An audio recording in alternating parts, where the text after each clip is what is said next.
Abusua me ma kwa ba edeba Adom TV. Me sensembe tete me na meka. Nanu na Ghana we nya 68 years. Na mi say o man Ghana no ne de wahe. Ghana na kire me Ghana. And as I say it is no. If you see no ekudu Asuman TV. There be Ghana is made up of the men and women that constitute the country. The nipa ben ye kura wo mokromu a. Uko ye mfie mu a ya ware tete pansam che say emema adwane agya mrante wo fie won hwe fie. Our family structures and relationships have become affected. It's affecting our children. We don't even have a good family history, but we have a bad family, also family that is hooked to substances and alcohol. We have poverty and poor economic conditions as a country because we have not trained our young ones to become productive. And then I did about some friends saying TikTok, money talk.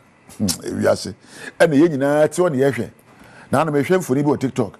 I brand to be a sabi who oba echi sabi obato. Na ohoro nsa no heto no saa ohoro nsa gu ninkwam. Na yesre. When ya dey say yichire Ghana for. Ba ko bi so aye say saa na odi no de itiabo aduanum eyefe. Enfoni bia nkwada be hu no wosua ayo. We are not even controlling what we show in our media. We're not controlling what we say on our media. We're not controlling how we get access to drugs. And the prescription drugs are a big problem in this part of the world. Oko kanta no akoto. Ebi kwa talk of syrup. They say no bone ena enipa enum. And sad the ejai. Okoton san just said enye mahogany o. Enye ginger o. Ye the normal friends enum ena nipa ba enum. Efie bia wanya obenya nipa miensa abusua bia wanya obenya nipa enum a woni da eduro so a sebe woni num do bone ese wona adwene na ye misa se de na de ba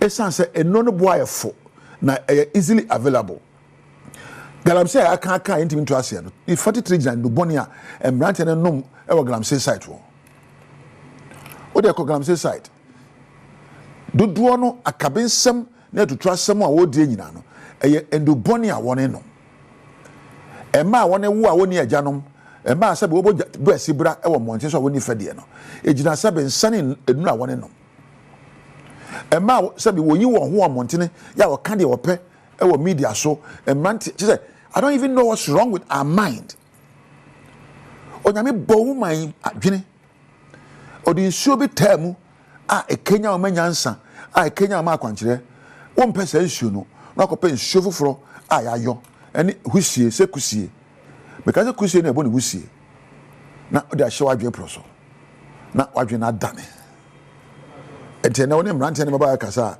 yo you know yo say nyansa asem a wo kan wontie wo kan jimi asem na ebo say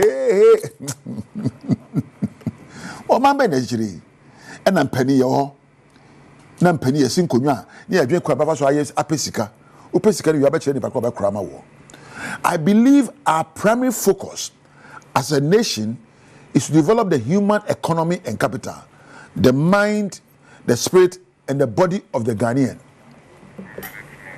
I believe the primary focus of us as a nation is to transform consciously, intentionally, to do programs to transform the mind, to improve upon the mindset, the attitude of the Ghanaian.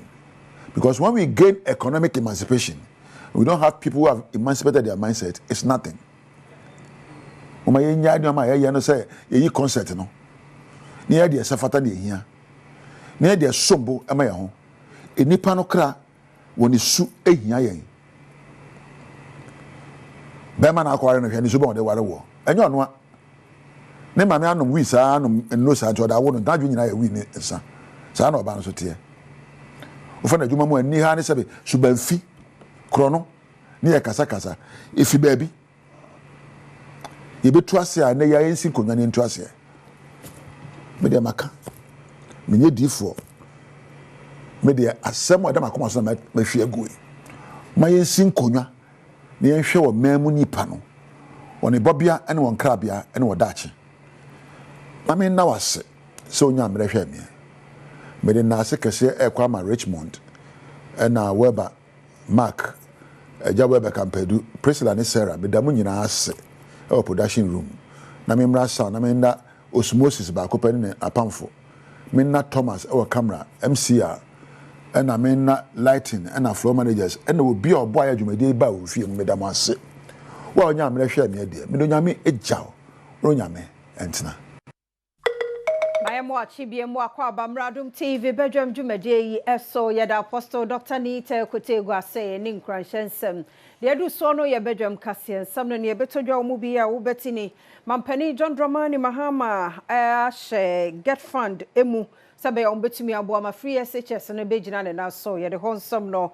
ebe bro na fe ya bo ransom foforo mu sade aban no atwa sikabotin bi e de ato ho se ye mfa sharp omudin si achiba no emu ye de anu beba na fe ya kọ Western North amane boy ye free ho ba kira nei enipa be num won mato na nanom ensie do de ne kofa de ba ye no ne nsem bi na no pay ye de bro sa Adom TV Badwam kase wo share live on Facebook/Adom TV Extra Go TV 119 DSTV 280 uko YouTube ya Adom TV Tube kwadomonline.com ensem we ni bebre so ewo ho medi de afia amankwa tamaklo faseda ema feelings we one madaro man wa shemata de kame afia ni de mientie said ensem ni chemu ankasa etie Ghana mampani John Dramani Mahama sabeye na free SHS ebegina ne na so abrane nti ene ya make side ye wode emwa emma get fund sabeye won betumi aso free SHS no mu eyi o meye mfoto sani owura atofo sen de nsemi etudwa. The overarching concern about free secondary education has been its quality and the absence of a dedicated sources of funding. His Excellency President John Dramani Mahama has resolved the funding challenges by uncapping the GET fund. Mr. Speaker, this makes available dedicated funding for full financing of free senior secondary school education and free tertiary education for persons with disability. Mr. Speaker, therefore, Capping and Realignment Act will be amended to uncap the Ghana Education Trust Fund. Mr. Speaker,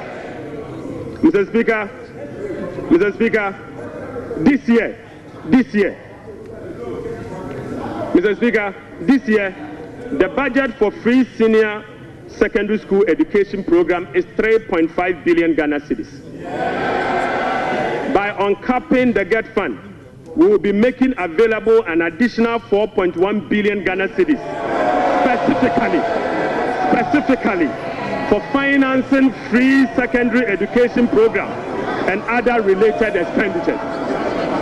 Mr. Speaker, aside the uncapping of GET fund, we have also absorbed the debt service made up of interest and principal from the Dache bond that GET fund contracted. Dr. Atuforsen ya foto seni anura budget no ho nsamo so wasaka ye said nei aban ede sika 9.93 billion Emma National Health Insurance Scheme no sebe ya won betumide edi juma. Mr. Speaker, we have uncapped the National Health Insurance levy.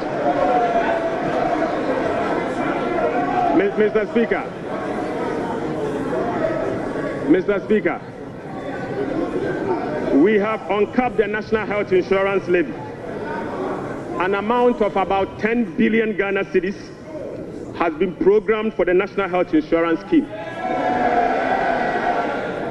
And this amount is expected to be used for the following: claim payments, essential medicine, vaccine payment, free primary health care, the Ghana Medical Care Trust, Mr. Speaker, and bridging the USAID financing shortfall. Mr. Speaker, in the year 2025, government will continue to implement reforms and increase budgetary allocation to enhance the implementation of 4 targeted social protection programs, namely National Health Insurance, the LEAP program, the School Feeding Program, and the Capitation Grant. Right, Honorable Speaker, under the LEAP program, beneficiaries will be increased from the current 350,000 to 400,000 beginning July 2025. The allocation of 728.8 million Ghana cedis for last year has been increased to 953.5 million Ghana cedis in the year 2020. Yeah, twaso na ne kasa mu so wasare to dwachire mu say e-levy any betting tax any taxes bi ohono we ne aban no we ye free so. Right, Honorable Speaker. Despite our commitment to increase the non-oil tax revenue by 0.6%, we have programmed the following nuisance taxes for removal in line with our manifesto promise. Mr. Speaker, we will abolish the 10% withholding tax on betting. We will abolish the electronic transfer levy, e-levy of 1%. We will abolish the emission levy, otherwise as in Wusie tax. We will abolish the VAT on motor vehicle insurance policy. Mayantwa Kasiano so na yankwa Western North ne amani boni Augustine Boa wo ho anadwe sorry ye ya na esi akunkum nipa egumye bi yenkwa ho ne entie mu nsem Augustine no peye mu ache mu akwaba na de na akoso nti nipa bese enumo sanan awi efia ya hosem asi ewo ajimadim no ye kokuma ehye sehwedwabo so emensin no afe okupim ewo ajimadim a isefia beye afini ko afene fa kakra ide no kwasem ni se adwuma apede ne muso pa no eye timba etwa se mi etwa ewo sampatem honom enam so emomafo wo honom aka ho sempi na sanse omo a edi se adwuma no se fe ya romo ye ne se yenim de oye wadwuma fa kobambofo ho no afe yenhwe se de kuro no mo etie yedase yemfa unsi ha yamani boni Augustine Boa na yetene nkano nti sansem we no yebedi akire na yenkase ahodo mu no de betofo mu bia no yede abro yenyina no so na Adom TV bedwom kase na ha na brema kwan na no pay yede asiaseda na yewode ayekwa abade obonkrata no ene online de no yede atoaso yada se yemu akwa babiem Adom TV bedwom dwumade no eso yada se papa pamra ne adaje a wodi amaya fe na wodi afidie no ato ha fe so na wasori a de radio asema okra no ni padua nemom yedi kan be 5:30 ne de basa bedwom TV ne de yempon na bedwom de 5:30 yaba yembo onwom no a kenya wo honhom sabe ya bekeka ho sorry na yewie ne sape by 5:45 na Apostle Dr. Nite Kutego Abadim Kwanshan Samna Bray na 5:50 hono mo konso news no yede abanti news no ne yawie ya yakwa abade de bonkrata no ene online de no etwa so sa ne dwumadi a eye badwam a ye hyase na no nkono abapa ho semaduo no enum ese de nyina no abana wieye ti se fidie ne da ha onfom kwan fato ha na de opesa wotie ya kasatwitwe bia nimu ene de ebro Adom TV sebedwam midi de afia amankwa tamaklo utie yen ewo radio fosu a yemo ache emo akwa aba ye de bonkrata na eba mini ora sante da ko aka Omanhene aka Bolodadi aka DJ Hitman aka Dievim kra bebre ene gina ha be me na menchia we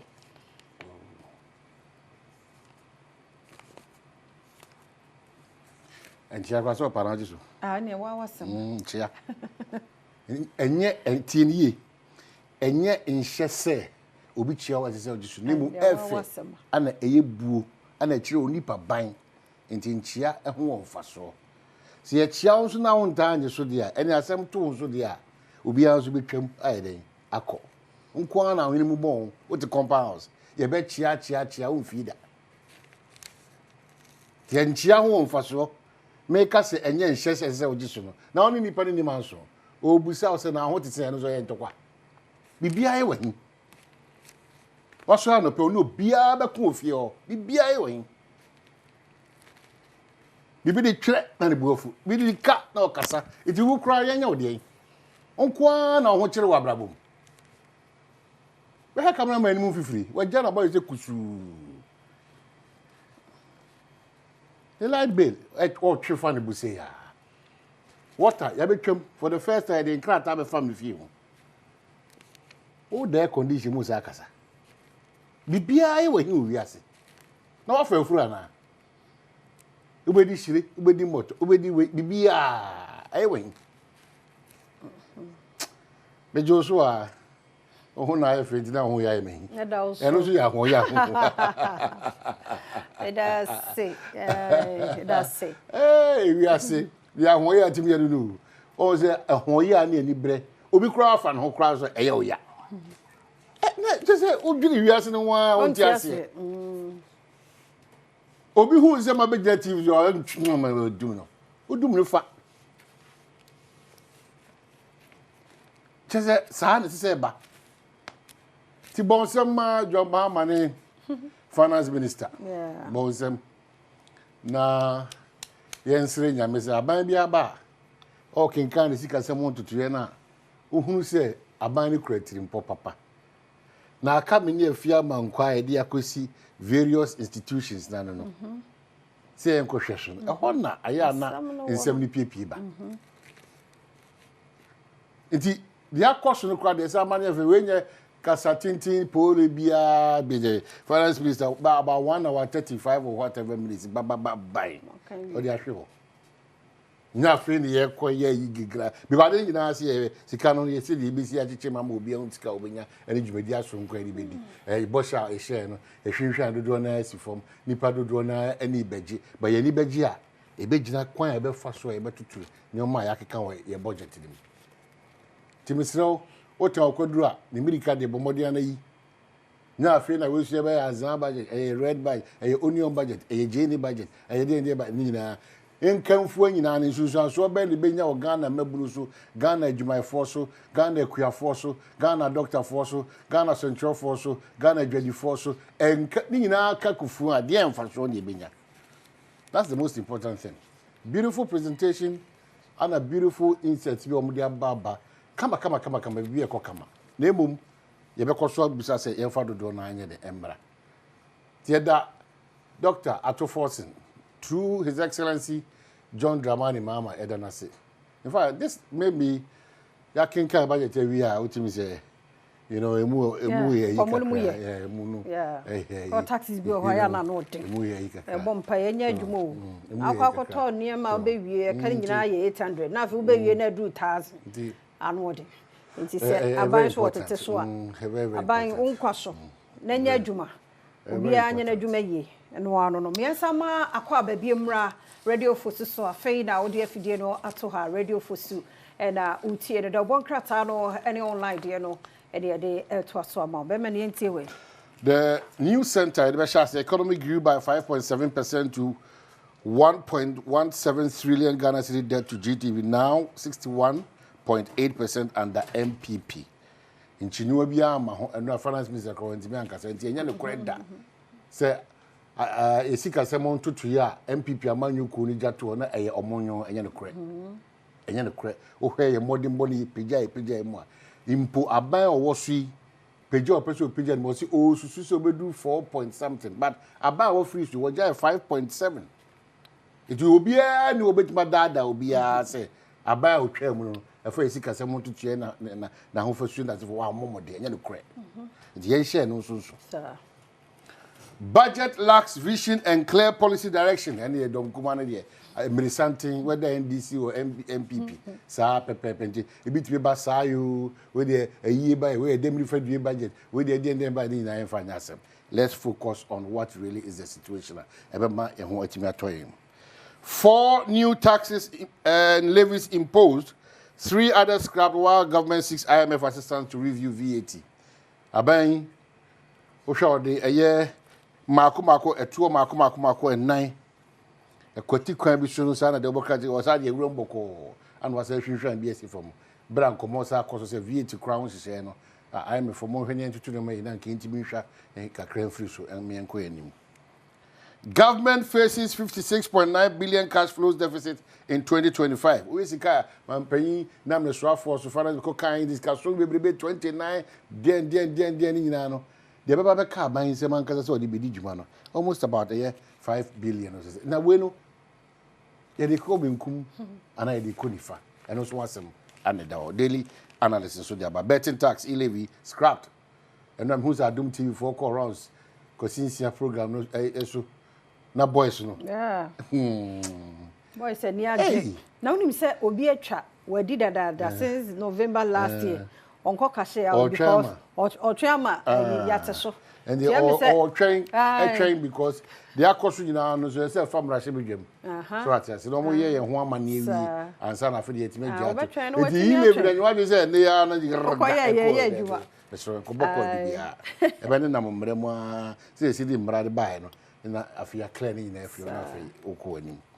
Mahama government inherited 67.5 billion unpaid arrears. And also what's say. And state of the economy troubling, but we will fix it. And also Odessa assurance by a finance minister. The new publisher Swakasa NDC brings Azan budget, removes 3 taxes and adds 4 more taxes.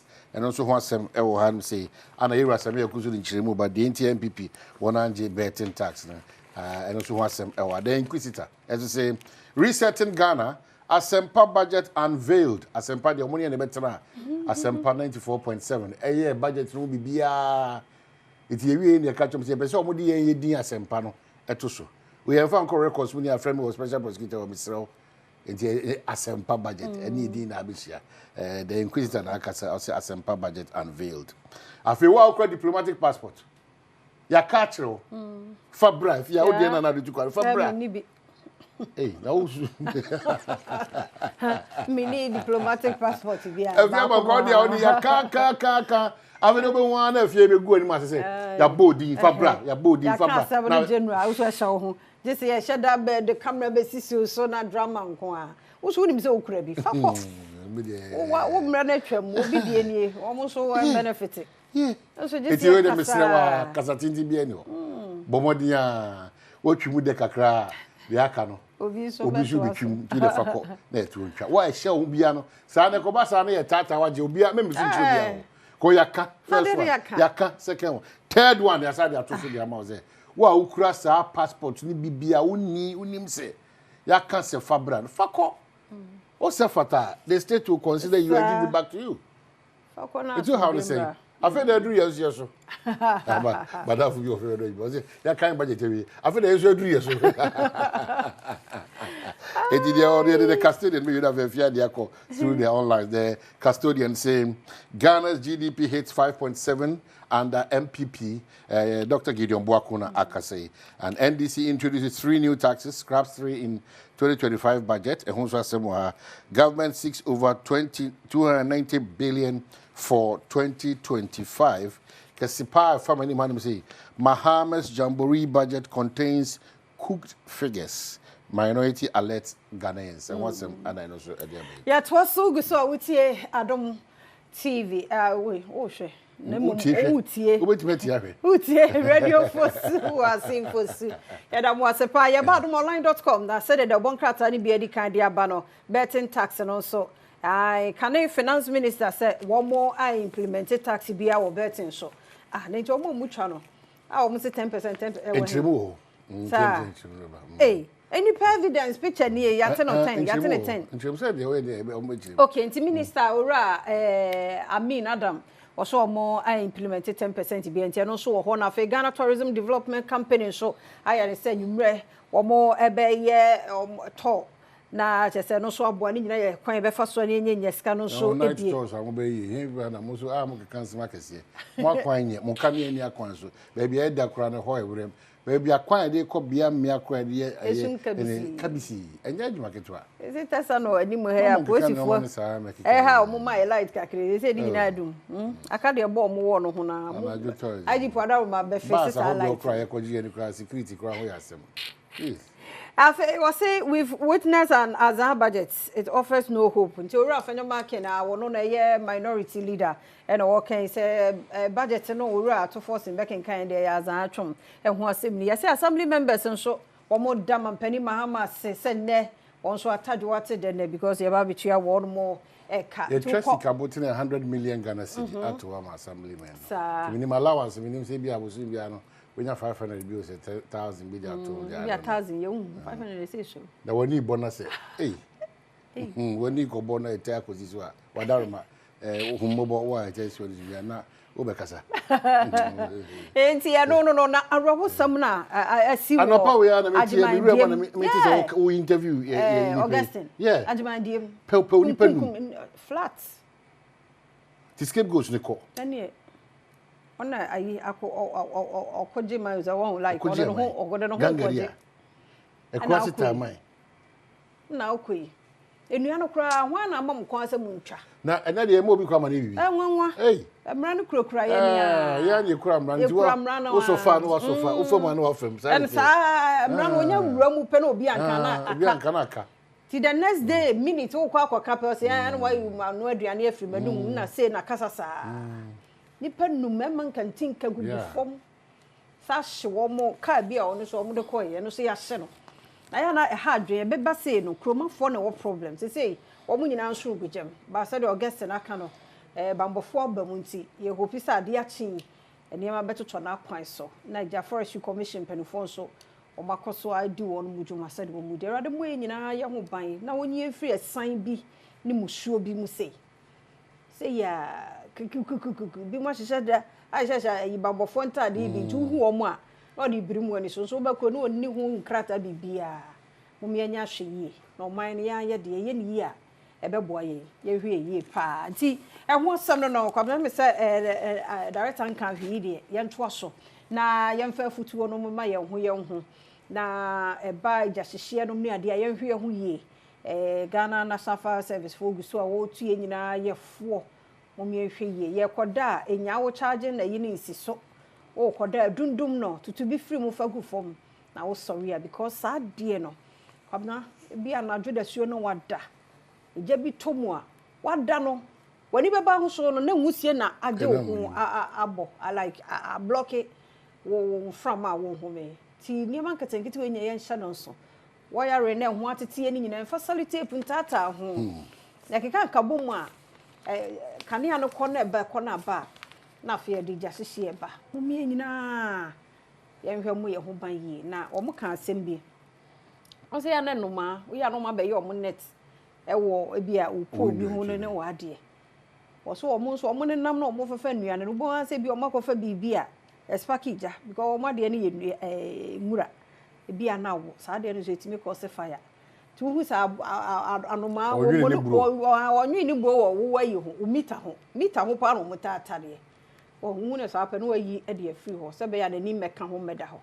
ne nyina ya boye ho ba fi gyahyehyem ono bo yemfansi ya be siam say na make house Ghana still in the show and mo abamu it doesn't matter which political party Adom is a Ghana nyina ye planning ni adwene ho say ye be build it together so there's hope account so there so ye nti e ma Ghana de bia da enwunu obia de bia de ma so odwum so ye driver so ye a politician so ye centroni so ye de oboni obia wo asudie se oboa mo man ni suade wo no etimi di mu na ewi peyo yen kase pi yeda mo radio for sufo yeda mo ase papa panti ye kwaba agudie mo nsam no ba health tips wo ho ahosepen so be ba nkomo bi bewura mu na afia semide kana pensem mu no atwo so fe ne be ba mu ene enu asa de ye no ne ye beto so ne ne anim defo e basika semu a wo ma bene no e de san komuni nyina nti koso mo afidie no na Adom TV ye wazo ye ye da se.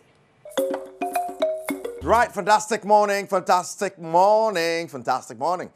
so said yagudi mo nsam 12 so say Badwam agokansi 7 dos so dey say fata sa wotia no pan so ya chi ne kufu na ye de brewo na ye kan ya wo hwe Franco Trading Enterprise na wo dey si akonkon sa ye de nsam no eba the TV Franco Trading Enterprise about air conditioner Franco Trading Enterprise about a blender Franco Trading Enterprise about the CCTV camera Franco Trading Enterprise about fridge Franco Trading Enterprise phone papa de wa and was Sunday way na back so you know what time it is bibi papa bia wa on website so what tade wa one more more discount to 40%. Sanso na obetumi so ato one more app on so Play Store and App Store.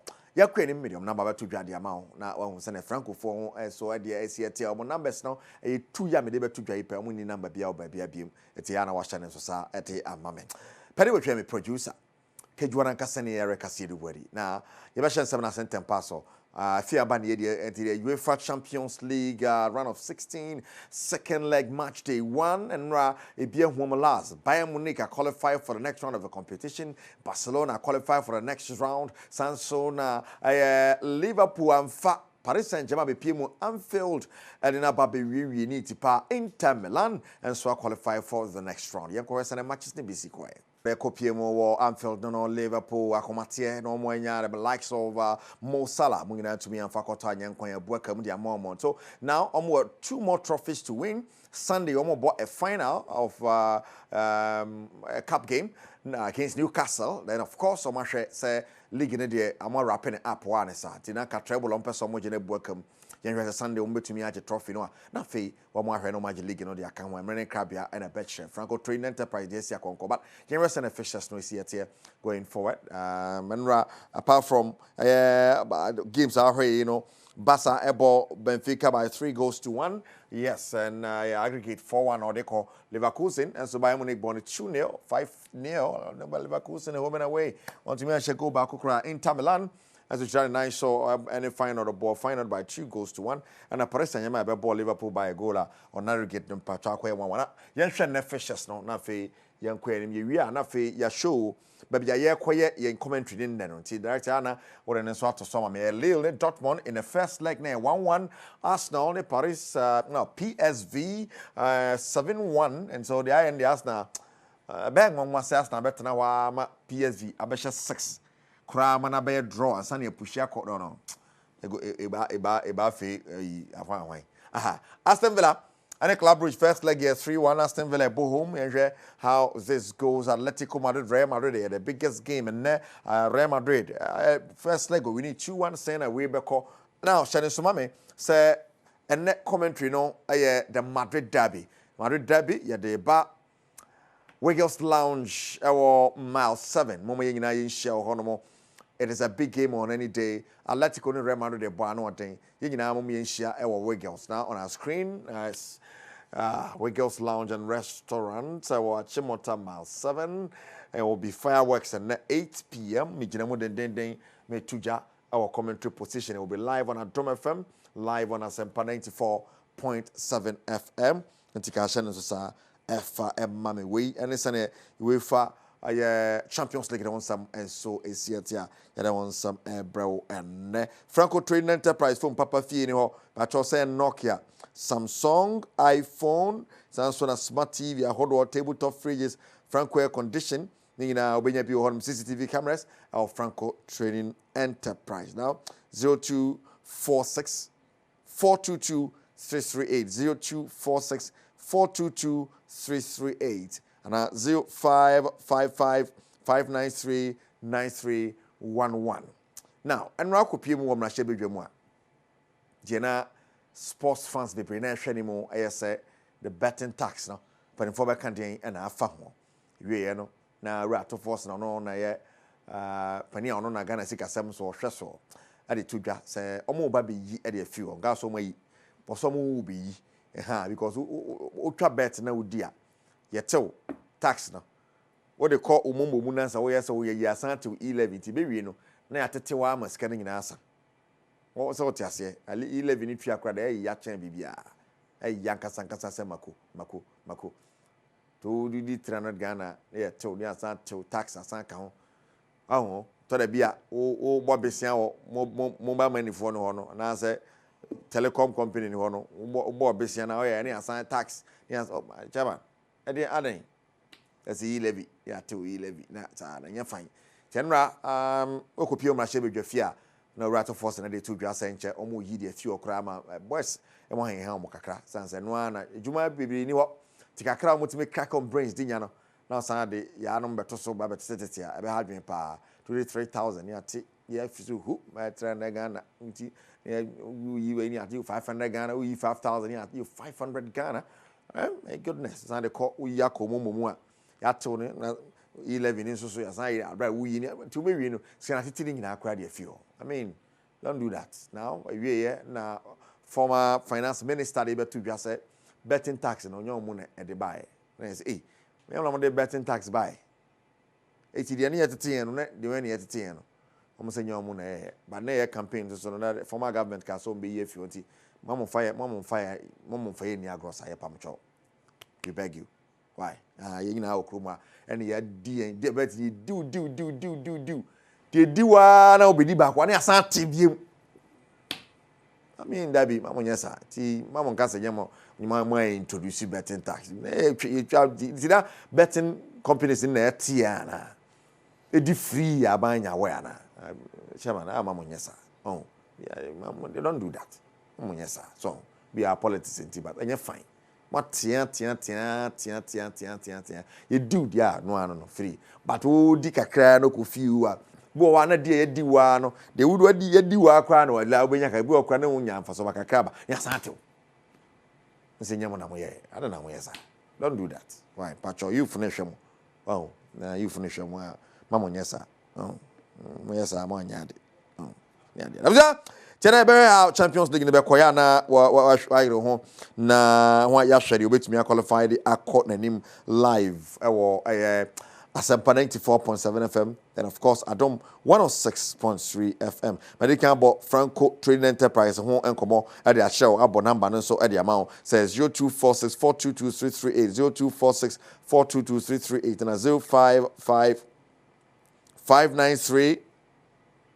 0555939311 0555939311 tanesane ensam so esi etie ewo eho enmo na yakwa ni mo say the Ghana Football Association ye hwani mo say the 2026 World Cup qualifiers e be bono ye de list na ba tudwa na kwambia so no ya hwe wo mo a wo betima make you toado ene ne technical team squad for that Chad and Madagascar game next week enti eguso wa twen mo hwe say be fa na say mfa Despon of Fair assistant coach ma Black Stars wo chire mo say Ghana yesua from our mistakes aye nya some mistake a ye wo African qualifiers na mo biem ebe peke na say mpeke American Crabia na ebe share now the Ghana Football Association no and say omo the happy hour ba that's a happy hour we know a project Ghanaian Premier League fans no I enjoy pa entertainment abra womo ebebo adwuma na so mbabe pim e wo stadium ahodo e team pacho ye hwese e be try no e wo takwa Kumasi Accra na Doma a ye hwese match the experience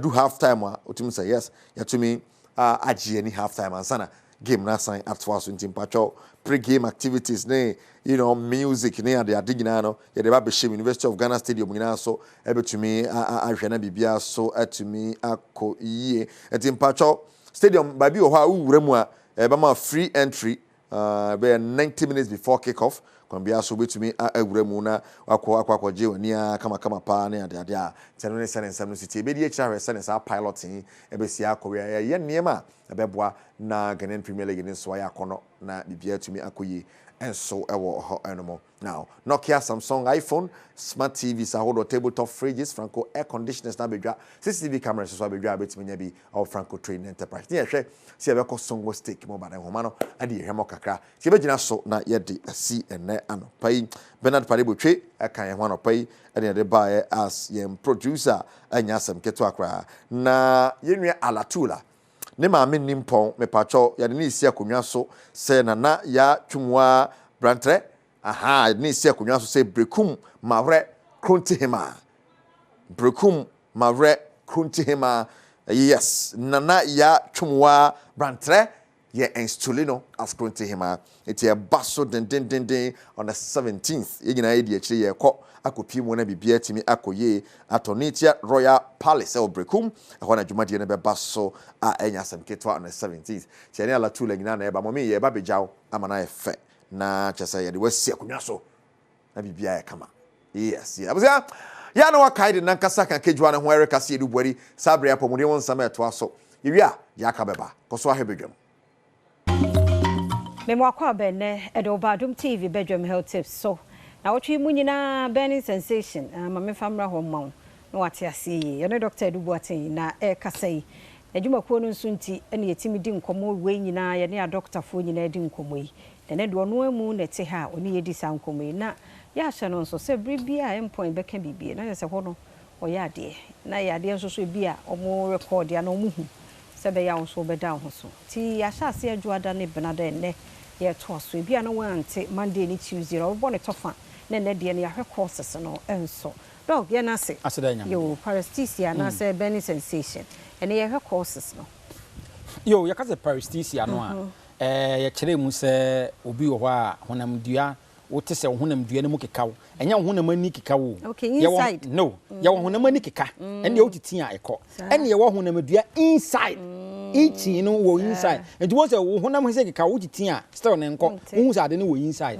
ene ye beka se paresthesia ana wo ho na bibi ne nam honam dua nim wo ho na honam twetwen wo ho na bibi wo tingling sensation wo ho na wo kwa na wo kwa afafa nervous imbalance as the apia wotiko no wo ho na se wo hunu se ase bibi light bi na ehwoko honam dua nim ana honam baabi no ewo so ana se wo honam hyehyew na sa de mi kan nyina na obi e baabi atimba honam dua ne baabi a obu atimba ne trim obu atimba na chi obu atimba ne shoulder obu atimba ne sisim ne nan ho ne nsa ho ne nyina no ana na nse kyechew ana se honam ye dududu a ne nyina no e fall within the ana se definition of bibi e be kan say paresthesia na ye kan ye di kan aka say risk factors ni bi ye kan say wo diabetes ya sa ya di we say etimi ba wo so wo bibi e fe say autoimmune conditions arthritis lupus ne sa ya de enyina no a ne nyina no so utimi ikonya sa condition bi enna ye wo bibi wo ha ye be kan say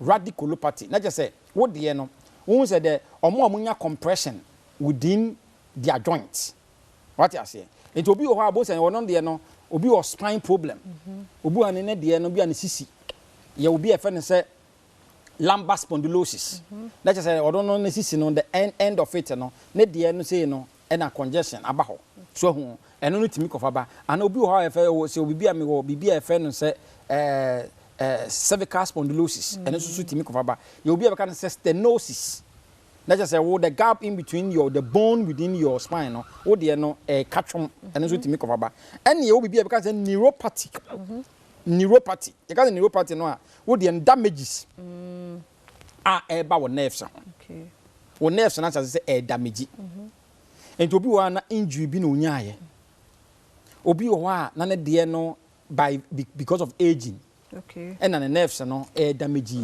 ni nyina no etimi kofa ade ye fe ne se ahohyehe yade e ba besue enipa da sani ana obi a wanya exercise se wanya exercise no a circulation no moja ni ntimi flow yi ana obi a cholesterol ni extremely high etimi kofa ahohyehe yade e ba besue wo eni nti bebrenu a ahohyehe no obi yade wo no sciatica ne sa na mani nyina etimi kofa ba so hu ana obi ha ne nerves na se damage cerebrospinal conditions na wonko no ba ni nyina na nnuane a yedie srade nnuane ana se abuse of alcohol and drugs se ye nom nsa bebre a omo nom nsa bebre pa no omo timi kokonya bibia fe ne se ahohyehe yade eti yade a wemu nyina no etimi kofa ahohyehe yade ana se by virtue so obi nyini obi nyini ekonanimu no eno so kwa so timi kofa ba na ahohyehe yade bi na se obi ewo sa de bi a ene na end point to me part clinic ene betimi ahwe aboa wo ye o branches ne o ba bi a wo hwe yen no eben wo pa ebi okumase Accra Tema Takrade Techiman Eziama ne nyina ye obi ho fa number yi na yade bi e ha obi a ye ni ho nkomo number ne 0244 86 70 68 0244 86 70 68. That's Dr. Dubois na yetene kano freni sisi sabe ya wi freno a obejo so na fi wachecho niema so na fi wahia no na otimi ahwe ma ho ayo den branches ni nyina nso said the walking pepepe eno mo eye ho ade number no screen na se fa the freni sisi o cheno so se nkwa ho den ewo ho a ebe se hia. This be mo akwa na Ghana months Jumadi no ani ebi so de brewo no se ye wo Ghana ye bosumi mu idie de Ghana ye ma ye ne de brewo nti wapom de fam ebi a meka se na wo champon bi Sudan na chi unim de ye nenso eboa pa Dr. Badwam ha ebechire champon eduro no osa yesi ya de wo osa no lem zo ntime fe champon no ko ansa wo osa this onya atane prisla ne set become nti dog ya mo akwa ye ni aba hini aba ya se papa enen so o ayi champon ne de ye ni mu a champon yesi two osa se papa si wadawo ma fe fe mu yo se a champon e de minim se yemudodo a yehwe me no enim no na ho nim de na im se yedodo no nim o sa stomach ulcer na okwati a champon a im se wo mpe ne ntem haban a ekum kuro papa honam ani kuro ne yam kuro nyina no ekuno na obi o stomach ulcer na se opese otu free ne ho so ana otu na se free ni padua no mu a obehia champon ibi na nye no nko a obehia haban be ti se ananse dokono we ne friend ananse dokono nyina ai na de be ma dodo na hu ne se ebinom frɛ no abrewa bi di to a se oba wo foforo na wontimi ne di a we ne yede ye fra be ye nkwan ma ne die no nti yedi na haban no yede wo fra be edi nti we wo de fra a champon na wanya sa haban we say onye no bitter leaf no ye wona hodo mienu na oba ne be ma nti ye stomach ulcer de no ye hia oba yi na obi a wo hwe me no bebusa se me de ne mahunsunso no ye da oba ne be ma ne ntem se wo hwe tv ne so a enu ne de ekura me nsa ni fan ye be ma de ekura me nsa be nkum ye oba ye duakro na ne nyina nsi emomu sei oba ne nko isi ne ba bia ne nko ai be ma no oba ne nie na be ma ne nie bia nko na wo a wo kote aduro no na wo hu se ampa se oba na haba no ye na yi ntiantia na na be ma ne de no so ai nkuru akakra na colors no so hwe a we ni ye green pa ye oba no na we ni so ho na ye se white nti so ne ye dam ni ti se wo di ye yemkuro de a na wafa na no kwasem ne se yemfa oba no nti yemfa be ma no to ne ba bi ti se obi wo stomach ulcer ye pese etu ase a haba miensa we ibetime de aboa no na ye noa e ma ne nom na nopa ne anwumra de enti a ye de we ka ho no we san ma ne moja nti yare bia ye de ya beduro de ma no yare bia adi nipadua ni nya wo pese utu ase no se wo ma na duro a ese se aduro no e ma no ahode soronko nipadua no Nyankopon ma ahode no wo mu dada na wo ayare sabia no wo nipadua no nti wo di bi be ka ho ama ako atia yare no temra wa ho ode na wo nipadua no no e kosoro no na yare no e kofom ti se wotimi ye ne saa yare no be yare afiri nipadua no we no be boa makro na afiri no mu na wadidi na wanya na ahode nti edas be mena nti ehunu champon si baby am yentwamu ma yentwamu mu ne se yengura keke ne mo ye duro de mai onyankopon abode mu haban bia oboye no se wusua ho nimde a obehu se ensi wokwa ho nimde no ye Ghana ha ye won haban makoma mpemiensa na menyi ni se mu bi wo ho a suni mfaso de mani padua nti ye ko school ne ye se yensua bibi e friend environmental studies a esi nsua plant na etwa ehun ahia no so nka ho eni nsuwa ne kwan ye befa so ne won atena onsa me ka se eni nsuwa ne kwan ye befa so ne won atena no se nsuo bi da wafichire na wa hu se de one ne betena ebedi wunya ama wunya ne so mfa so ebi se nsuo a obi kwoto agya na ya gumu nsuo bi se bia no mo wase ho ti ye befa yare san de abrewa se wudi nini a ebesomo saa na haban no so se yedi nini a na yesua ho nimde nso a de eduro bebre esa de aduane abre that's papa no church my number no na ja nya we nko na aye na wo de bibiduro say nya radio so obi owo no mo no bibiduro ano pe wada ro mo aba na so yo se obi pe bibiduro yare foforo bi etete no na obehia me mo a mahoma no nie 0243 51 0062 0243 51 0062 eda say Dr. Badwam no na yete no enka no ti mesrew se ye bibiduro de woto bibiduro nko ade a adama no wafre ne nakasa ti me fonsi hamidi afia amankwa tamaklo yada se yamo akwa babiem Adom TV Badwam Jumadi no eso yada se papa health tips no me sure se usua de obi antie ne nyina yɛmfa mmɔ yɛn ho bra wɔ hɔ a saa honam popoe no ne ade de bi tumi si enti no sɛ de dog ka no ne ne bro so saa na wo frɛ no sisi yi a on sabeka no 0244867068 feel line glams ono matadi ba ko ehemoko Instagram a feel line glam ono mo atadi kama fefefe na ehemi na anopen so yanya akwanya no se ye local bar gardens GH eba bedi enkomo last week no mbra ye beboa ye se de ye nkate cake ne ye nkate cake ifem from wa ha na fine and then so opportunity na ba se ye nsua banche akalaklo banche akalaklo sa nti oba be kire ye se de ye di kan bobi dada de se be ya ye betimi akeka hwe nti sa nneoma local say no mo de your program bia na ofre local bagana gardens GH omo ebejo so no mo ayo kama nti mi ameni oba pa ye Sandra na bole naipes na eteha ye di nkomo oba pa memo achen yen sha no so say Ghana month no nti bibia ye Ghana bia no na ye ka ho asebo nti enne no oba be boa ye na fe se de ye bancha akakulo sande ye mu akwaba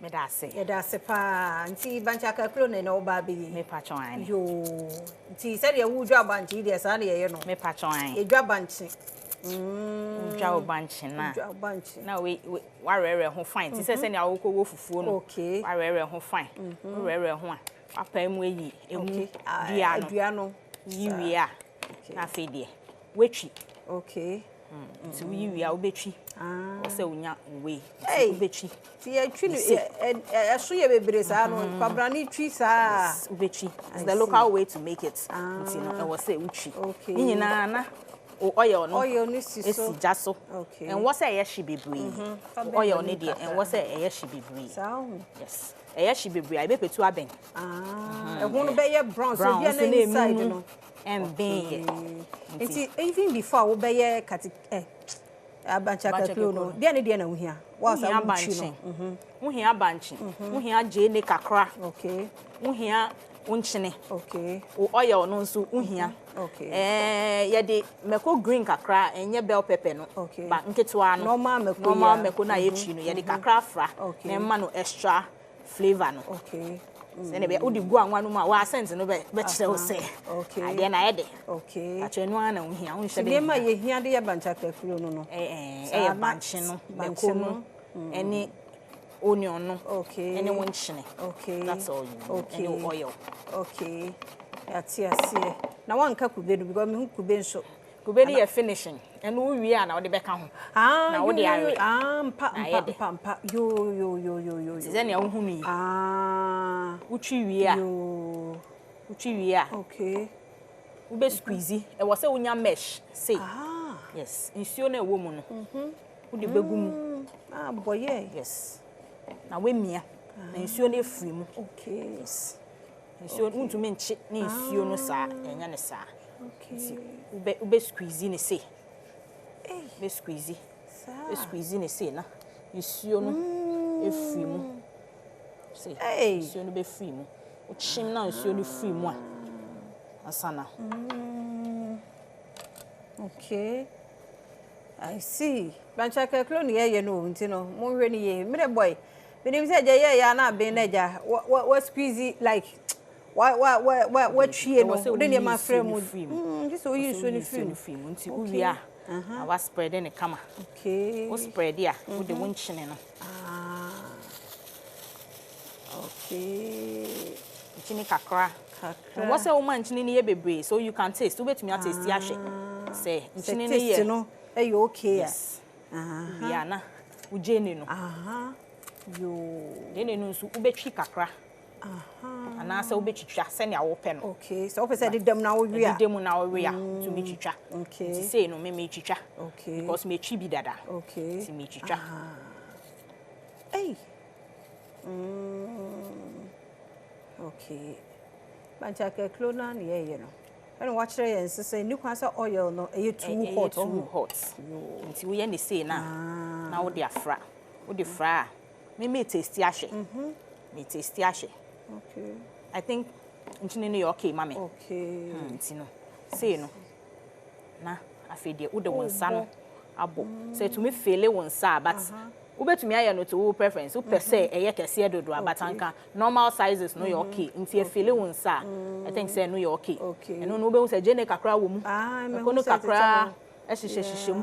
Wo bo no to way but be sure say squeeze no too much. Be man nye dimbebre e wo say eye kone ho se na e be ya. Okay. Udi too much. One betumi rewe mu. Okay. Yes. Okay. So one squeeze ni bebre so ube ya no honey ho. Umie mu bebre a one ntumi rewe mu. Okay. Ntumi rewe nya say mu no emben. Okay. Okay. Say no. You sure say ya anwa no. Ya shiba nti no. E de betum baako. Okay. Ya twen ahwe. Okay.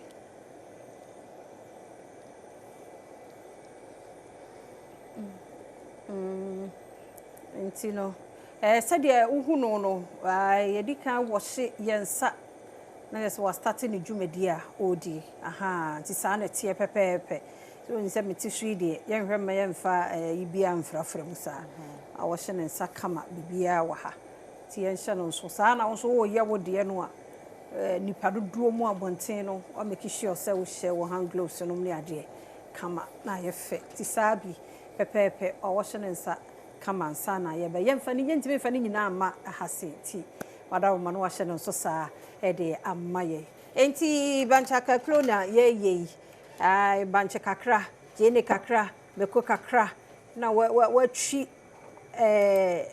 ye fa ne sɛ banche no watwi ne kama owie ye no ɔwade ye de echimu ye se ni kwan sɛ wutwi wie ye na wo ye se wo yi nsuo no efiri mu nti eja wayi nsuo no efiri mu de ama ye a owie ye otwitwa jene no mo blend bi de frade ne boy bia na opese wo wie nso a otwitwa kakra bi egum na fe wo de won kyene kakra so atum na waka he se nkyene level no eye de ma wana na me se eno ani o mo wie wanwa no na make sure say wo ma ne nye hye ono anya bayire na wo hia hot oil let me ay grow amount kama nti bancha keklo no na ye sandy de maye no nti no sa local foods we mu bi de o pe bia na wo de wani ache local bar gardens gh the number no was screen no as 0249 550243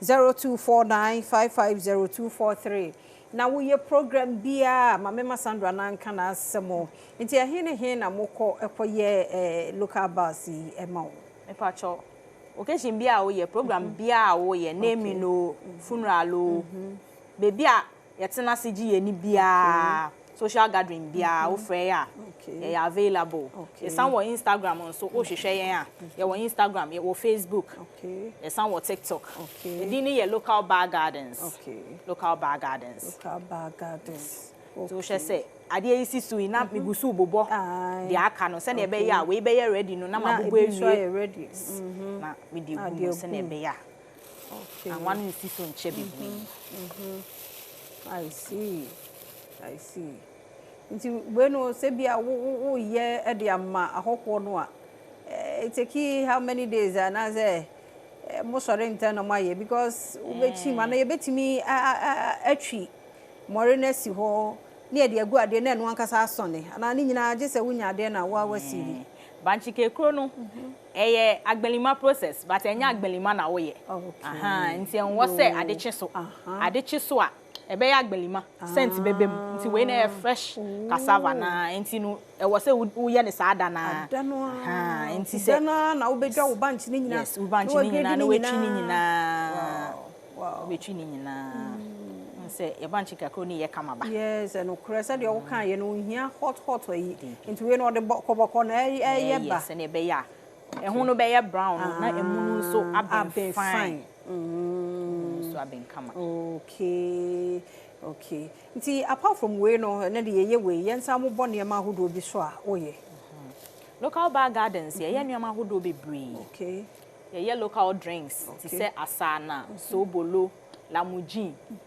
ye sand palm wine kraka ho pe palm wine na ye de beka ho ama o ye wa fruit juices nso ye san wa fruit juices nti wo pe pineapple juice si ade obi ampe yeah drink basa bia yes nti no fresh fruit juices no ye fruit salad nso ye nti wo ye program now contact ya ye be ma wo ye list ne de ahodo bebre na ye wo local snacks no nso ahodo bebre nti ni awo pe no na wa kire ye say o mi pe we program bia wo frɛ ya beba nti we nyina no eka Ghana month ye di Ghana ye num Ghana ne ahye Ghana ade de ebro wo Adom TV asui last week obekire ye say de ye nkate cake no and then so the FM said the year banchiaka kulo I when process and the draw so the obebre but kakra bi dia efie we say efie kura bi a wan so na ya kyerɛw adwuma na Sandra nka we kɔ no hono ma obegyu ska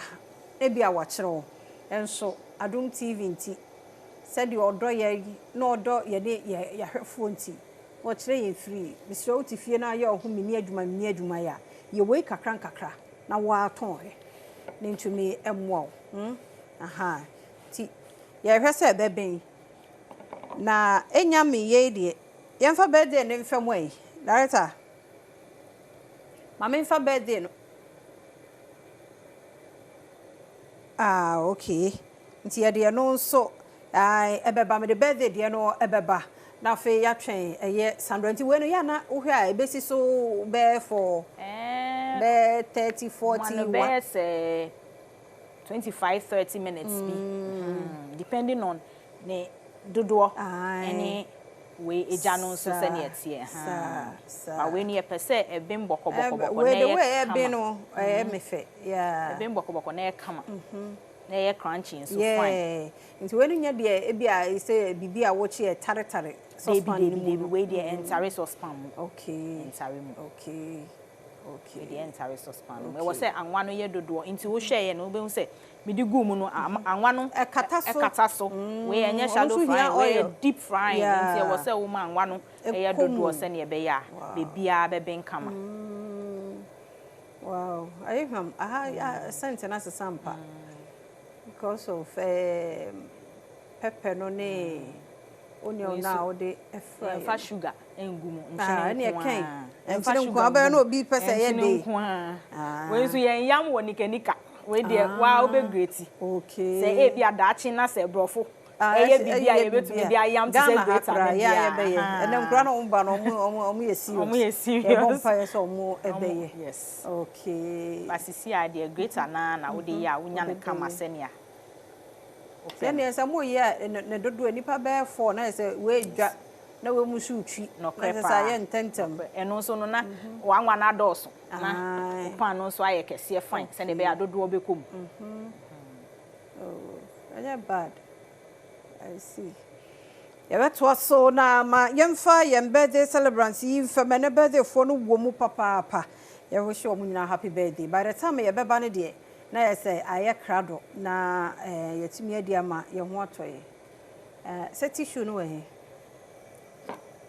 okay napkin no ha because I was see edi no ebe yashi ti yemfa birthday yi emfam Mrs. Christiana Nketia wo Cornerstone Baptist Church Domi Pillar 2 happy birthday enko emmaun o mother-in-law Mrs. Nketia ene ochiame e wish you happy birthday Mrs. Christiana Nketia Cornerstone Baptist Church and I wish you happy birthday erade enshira Christiana na da so no onye okese kesi obeye kese pa sanso and happy birthday nkoma Enoch Anaman owo Church of Christ Ashaman ye wish you happy birthday erade enshira erade nyo okese wo maami abna wusu a and I wish you happy birthday erade adom ne enshira no nkoso anye kese emfama Enoch Anaman official AI Town Church of Christ Ashaman we show happy birthday afei happy birthday so enko Emma Eliezer Davis happy birthday or Boasisi KC 1992 year group Eliezer na edaso no Erade nhyira oba fefe erade nya okese na o ma asumfra domo enko adomo. Happy birthday nkoma Mrs. Anita Entry. We efri ukunu no nuane o mani nyina ho.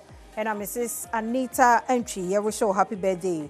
Erade enkoso anu munyansa nimdie nkwatenten apomudin wom ene yesre ede maun. Sanso ena happy birthday nkoma Sophia Amwa or Nats headquarters Accra. Ye wish you happy birthday Sophia Amwa Nats headquarters and I was from Agnes Mensa Agwodepe or Nats headquarters. Ye wish you happy birthday. Happy birthday. And then so young kasa young colleague Dr. Sai Aqua ne birthday. Ye mi refi na nyane picture na ma. And ye kwabna Shine ne birthday. Ti Shine onkwaso. Unyame nkwaso onhyiraw na onye okese na oma asumfra dumu enko adumu. Erade enye okese pa. Happy birthday Dr. Shine Aqua. Enti yewie birthday no enche ai yedu banchaka klo no so ohu papa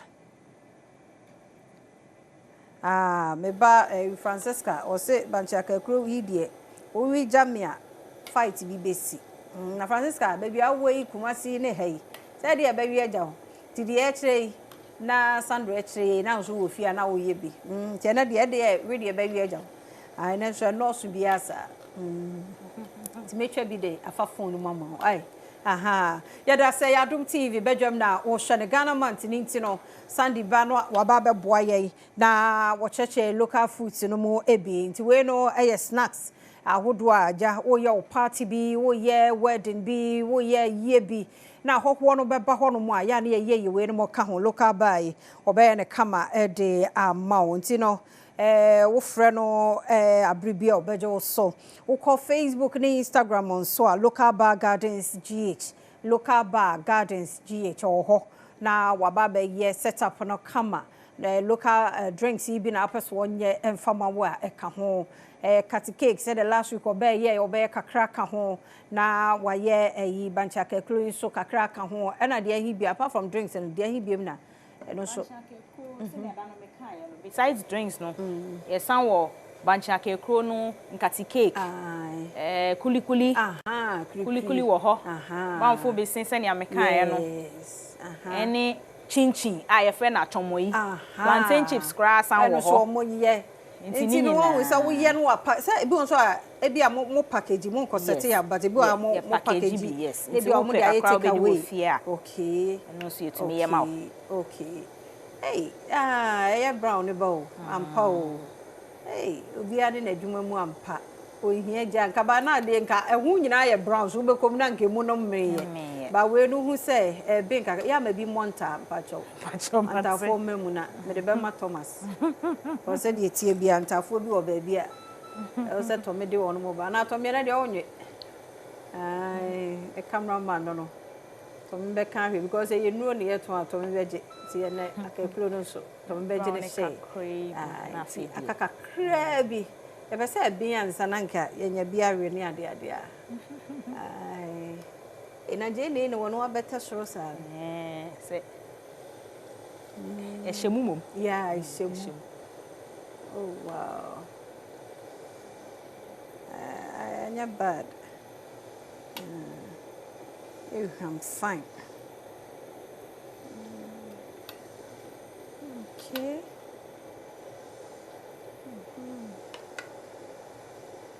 And cry, baby. Na ene utwam ha no abeje odi no so nti mamu begu ha 12 I just say we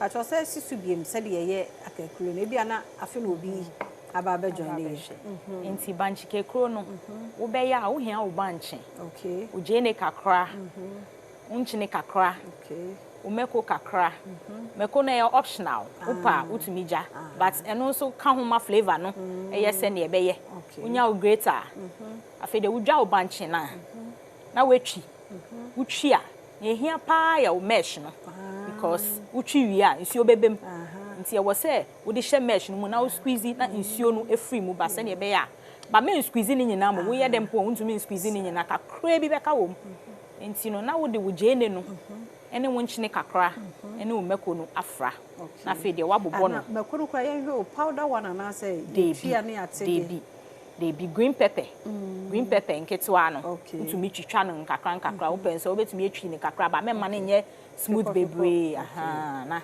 wo de afra na fe de wabobɔ no apo fine se ne be ya e feel won sa e okay but se wo pese wo ye na akese sense ba se ne be ya e be ya kono fine no wo bobɔ no nkakra fine na ye fe ba wo mia nso memma mia ne bebre ma ne nye dembare enye sa anwa no ntumi wure mu ma ne ben say them say Danny Brown bar no. Okay. I see. Teacher say brown pe. I say ni abian no. Yes, e bi mutu mi ja ni say. But me pe say eye crunchy fine. Nti no. Mayema no. Just a few minutes, be say 2-3 minutes bi na. Ti no sa wo yibu ho ano na. Wo say ho no I start to cry brown.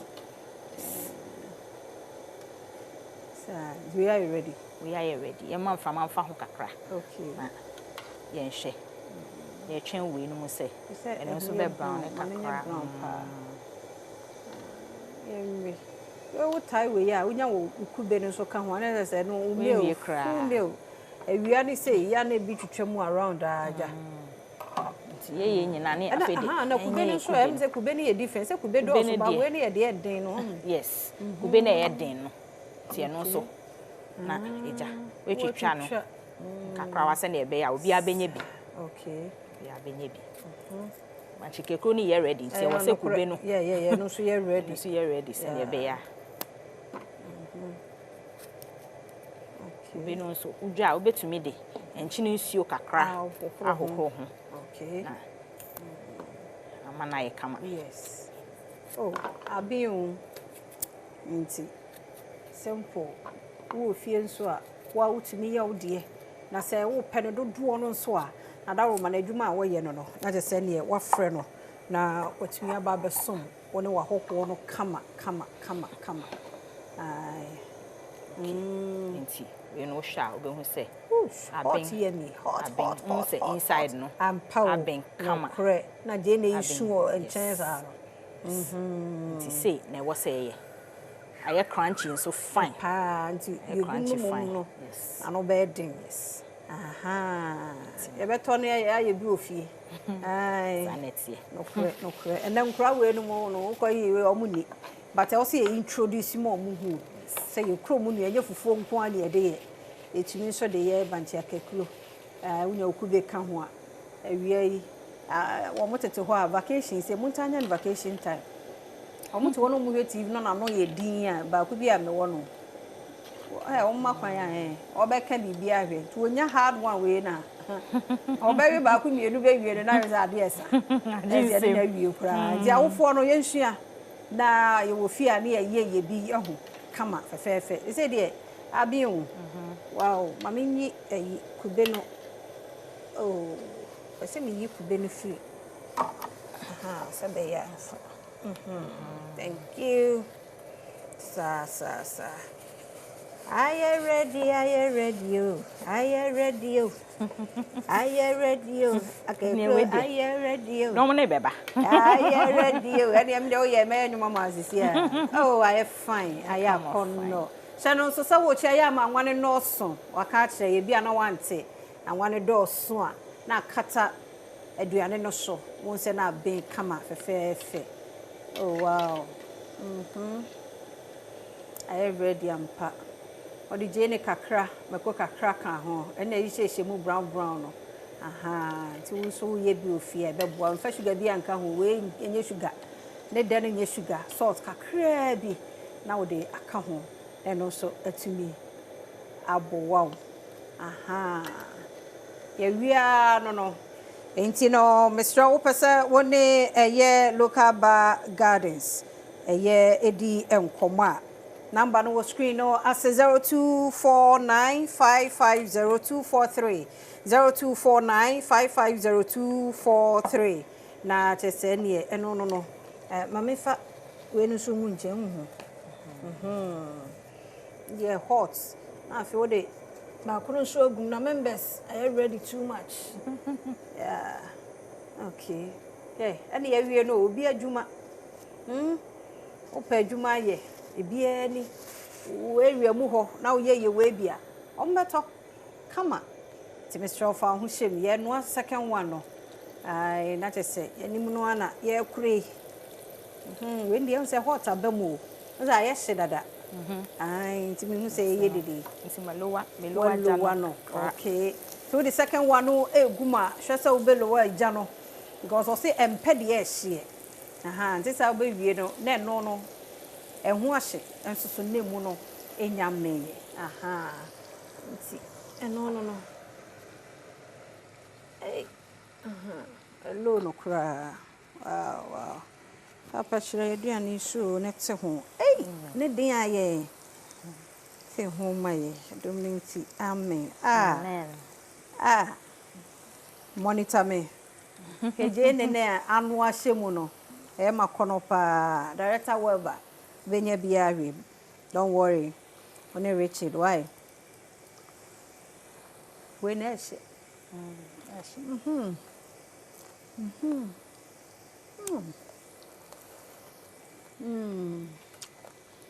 One amount.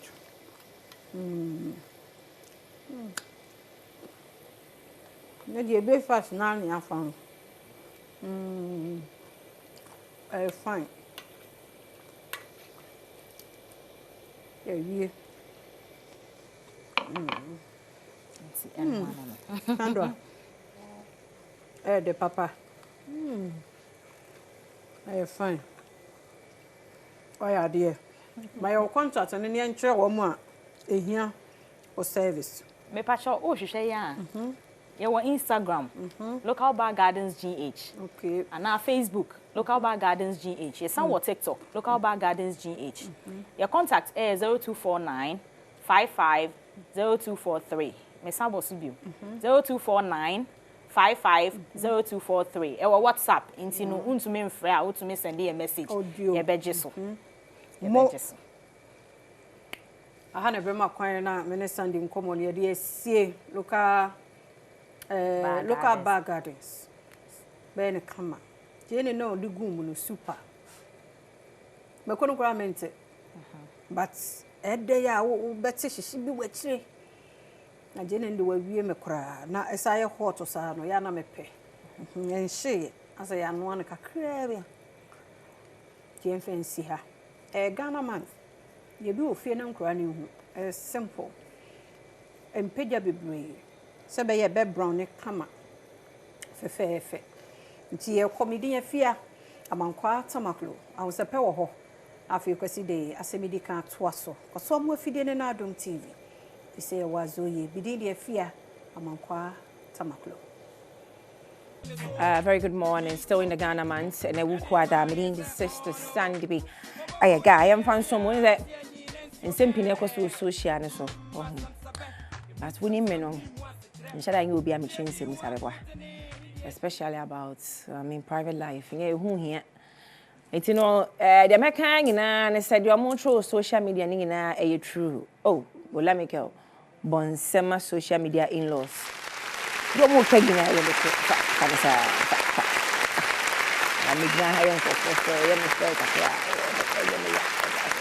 is it all? You better blogger singing as him. Munkos one true. Oh, Aish, good morning. You find some no. She says so. Your Ghana month, eat Ghana, wear Ghana, and patronize made in Ghana products. Said I'm a wiggy Ghana ni abaya and a Hair Logistics GH. She should share on Instagram, TikTok at Hair Logistics GH. Na on fire in who Q. African print so they are permanent come up. Back in the 90s, there were some people I know on my TV so AFA. And we have to say a one because omo am pave way now and can be saying some of these people inspired us. And you know, and then I my Woman Crush Wednesday. This is a queer Asabia AEC, the first female Ghanaian journalist. Oh, Momon Semfamano. This is it. I mean, women, stand up.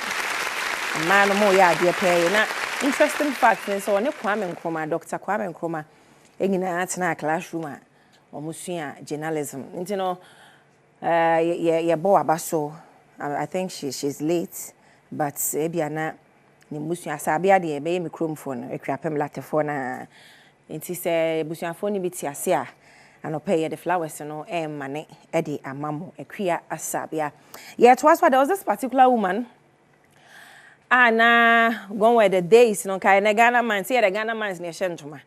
But this particular woman, every time she was representing Ghana, and through her hard work, you know, and then a director, why not making Akushika? Oh, mommy, hi, good morning. Oh, momon sem olamike, momon sem from an Akushika, Akwe. Wami, I am woman crush. Gen Z for mumi huno. Oh, we when I go social media, no more trouble. Who is she? Who is she? She's the woman. She's her. These people paved the way. Gone were the days, you know, you pay you so crab, I mean, to near to home. Because how I come from, and the toes no one's how. And hey, mommy, my boy Juma, no pay, mama. Joe Flowers, through her hard work, you know. They say, I'm not director of television for National Broadcasting Corporation, Metre GBC. Mumbum, as at 1995. Now, GBC, still there as a director of television. On say hard work a man no more share. On say hard work and the social media, the minimum and some more working.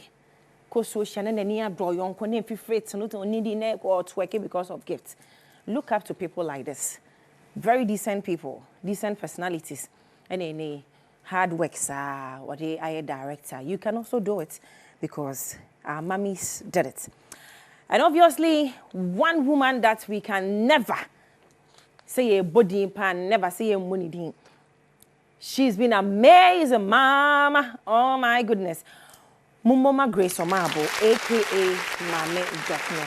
We had the privilege to host her on our Super Extra somewhere 2021. Jumedia near Adom TV, Memini Denumeri. We had the privilege, and then it's not so bon como. Or can simply, in fact, Ghana man to marry her say video na mabubi achemo. By the fireside, Saturday, your summer no jack. Because yeah, Mammy Dokono ba was a jokoto ade ebreme. Ye ni abre her Mammy Dokono. Ono pimpna on my TV so yeah fe. And these people were so decent and still decent. Into adding I won't look after people like this. Mommy. Anope ye the flowers see. Bemao J na Ghana mamu ayiku. In fact, oba pem for them abremeboa. Yeah, the best what na mefa Ghana man said they say a Ghana nyum ni adesa. Don't for coffee be in Jaw Kanyame Adoma. Thursday I will be back. But on that note, thank you Ghana. Me manese me fa aseda mamu. And Shoman Kwala me may almost almost that was a pound after Shoman me ma after na me bentino. Yet I must say from the bottom of our heart, my babies are so thankful and grateful for your love and support. Watch out for Shoma season 8. We will be back. Bye for now. Asem yidika. Akwesi insia. Kano seni etie. Nabi amaka to se be kan seni esimetie. Nabi amaka to se yenyi bi emfrim ne emfa bi nso enka ho da biada. O man Ghana kan ko ni puntuo enti. The resetting budget no aba. E de anigye aba. Ghana for Mose. Let me commend the finance minister, Dr. Kasia Toforsin. That's a good one. What's the Ghana for? And no Ghana for penny print. Yeah. What's the dear pa? I think that's also one of the benefits of having a politician to serve in that highest office of our land. Because near Dr. Kasia Toforsin, so on your politician. So you should technocrats ni bebresa na be na kepes kevenye kepes as I'm sure boys come the boys oh boys pega krebo boto wa fe na de kepes ade ade and the macroeconomy na my omonti ase obi akwa na so kosuyesu ya ho akra no mo share that trades and scrap failure ho na omo muti already on the TV so good one there yes But I term this as a budget for the people. That's what I was saying on Adom FM Pay. Say yes, a budget for the people. A budget I think say very living crop for a free. And you hear Accra or Macomb. So out of the 291 billion Ghana cedis, earmarked for this year, no, are buying spending close to about 270 billion Ghana cedis. So between the hoto abba business name Krankra Abrabum. So ain't yes, Bibiafa. Yes, baby, and you are sure about the betting tax, the lottery tax near the bad things. I don't know. Krata no the much your film to get that act no out no. A bit me as well be out. Now what me areas of EBA may be at me out now come. So a good one. A good one. I think it's Ghana for her or their mom. No. So the past man make a show say so don't be expectant of too much capital project. This budget no does not cater so much on capital projects. We say acquiring schools and hospitals here. This budget is supposed to bring us some relief into our pocket. It is can be bring and buying a GDF flow and buying a push be bring out the amount. Said be ya you remember to me a 2 empong. So me and fat pressure bring to a bunch for this year and say and I'm acquiring na your hospital na your so there. This budget the primary focus na I see you know and you bet me and krankura sika sebe to me ejina. So that's a good one. We a politician, I bet you see. Because we will be a no money free ever. The complaints amount for a complaint. Not most of them near about hospitals. Not most of them near about roads. Not about secure way about them. So that's exactly what the finance minister has done. So I'll pay you 12 come on now AD from all this week. You know, your mofra na say because of the incompetence and then the pabone semwa FDA and penophobic do mo dwuma so nti omo tibi enye. Now this week me huna de bia me yam hye me ye pa right about me University of Education Winneba for Krata no we ye Krata free University of Education Winneba o se memorandum it we enye Krata ye to kro abonten enye press statement ya na ye wuro na yakwa kope Krata to faculty members of the DSSE we one faculty from HO the head of department on 7th March 2025 notice of withdrawal of level 100 students. This memo informs you that the attached list of students have been withdrawn from the university effective immediately. This action is based on the said students' failure to meet the minimum CGPA requirement of 1.0 and or failed more than the permissible number of courses after racist, as stipulated in section 4.21 of the revised undergraduate studies handbook 2019. This decision was arrived at after an audit and querying of both their first and second semesters examinations result 2023 and 2024 academic year were done and the affected students duly given counseling prior to their withdrawal. As a result, these students are ineligible to attend level 200 lectures or take part in the mid-semester and end-of-semester examination for level 200 courses. Please ensure appropriate measures are taken to reflect these changes in your course register. The attached document details each student, index number, name, and person for withdrawal. Your prompt action to this matter is crucial. Yours sincerely, Mohammed Admi, PhD, acting HOD. Anyway, one faculty, edition for your permanent edition for Eduasa. So edition in your pay. Na ne man ya awre ho yese. Some of some kwada ya and nobody says you in your pay. We are about na ba Eco University of Education Winneba no obe face ya pamna. Reasons in me body atron. Do you know some can be edgum hostel for some ko hand now abontin you no school girlfriends that take. Esa ware for. Akwada de men discuss on fan ko hostel fee no. Wan fa ntwe o. Awfo nti man ebe fee no. Ne attach omodi ne krata asebo eka nyina ne sem. Wodi sua na ankoye. In fact the lowest and minimum mark na betimi ya pass ewo University of Education Winneba GP of 1.0 and credit me enya 30 of them. It is school say emprempre year out of the time of krata we no ye yi omu nyina di. Akwada na ya man discuss so fan ko tua hostel fee na ontna ensua de no o de ware o Winneba. Eti gen na gene de boy na gene de eno makes kana mum no de hand dai wo krob Winneba krob. Ani aton konya si ye dem. Atompa. Ya to gas cooker. Ya to fridge kumani bi. obi sending videos me about watch make sure the amount no we can na kwese mo ni hwan ni mu number ade a ye mani bi ye wo schools no ti akwada no nko school nko sua de no de aya ware level 100 o na aware level 400 yo be wo nananom no semwa ye kan se ye mfa ne serious no hwe that time ayi unim ayem friends read ni bi video no now ye man me say omo akwanya timi baaye no atukwan 58% of Ghana's population eye emabunu omo mtimi nya akwanya because emabunu de chichi oman yo oman bia se omabunu enoso bia no uni daachi so Ghana de enti ema abrofo anasa amanonyi maku bebre pese wode won sika bebe oman Ghana eye ade ba ko se ye wo future emabunu ne do so champion no oman bi akoso a empenfo ne do so che emabunu no eto mama ne ye haw sama ne future eketo abi eto to obose ne bia tum ye se Canada fo se ye pagmefo oboa openkoa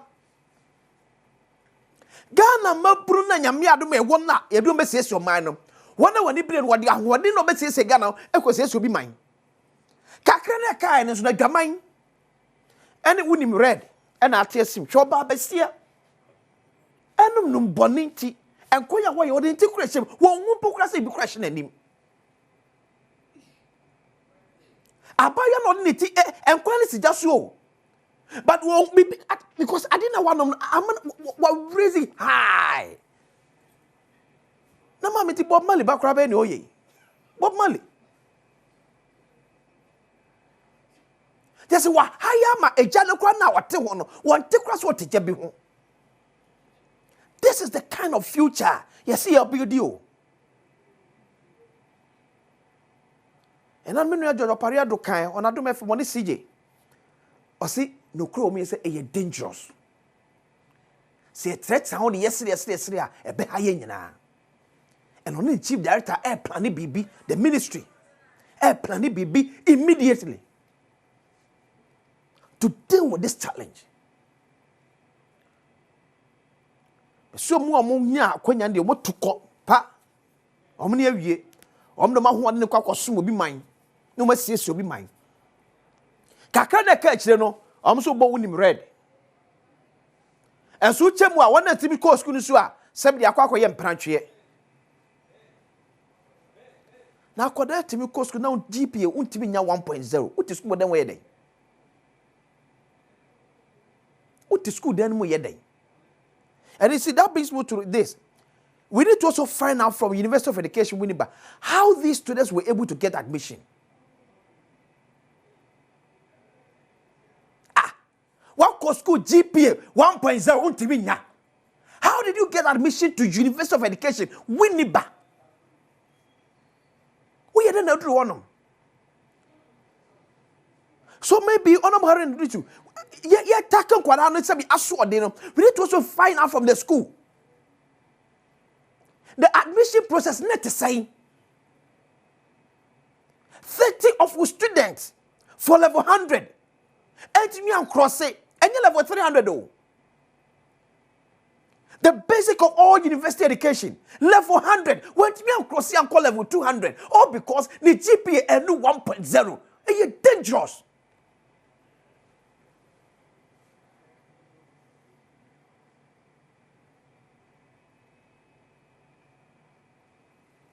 Semianka, Semian ye, and no mecasa which I will for.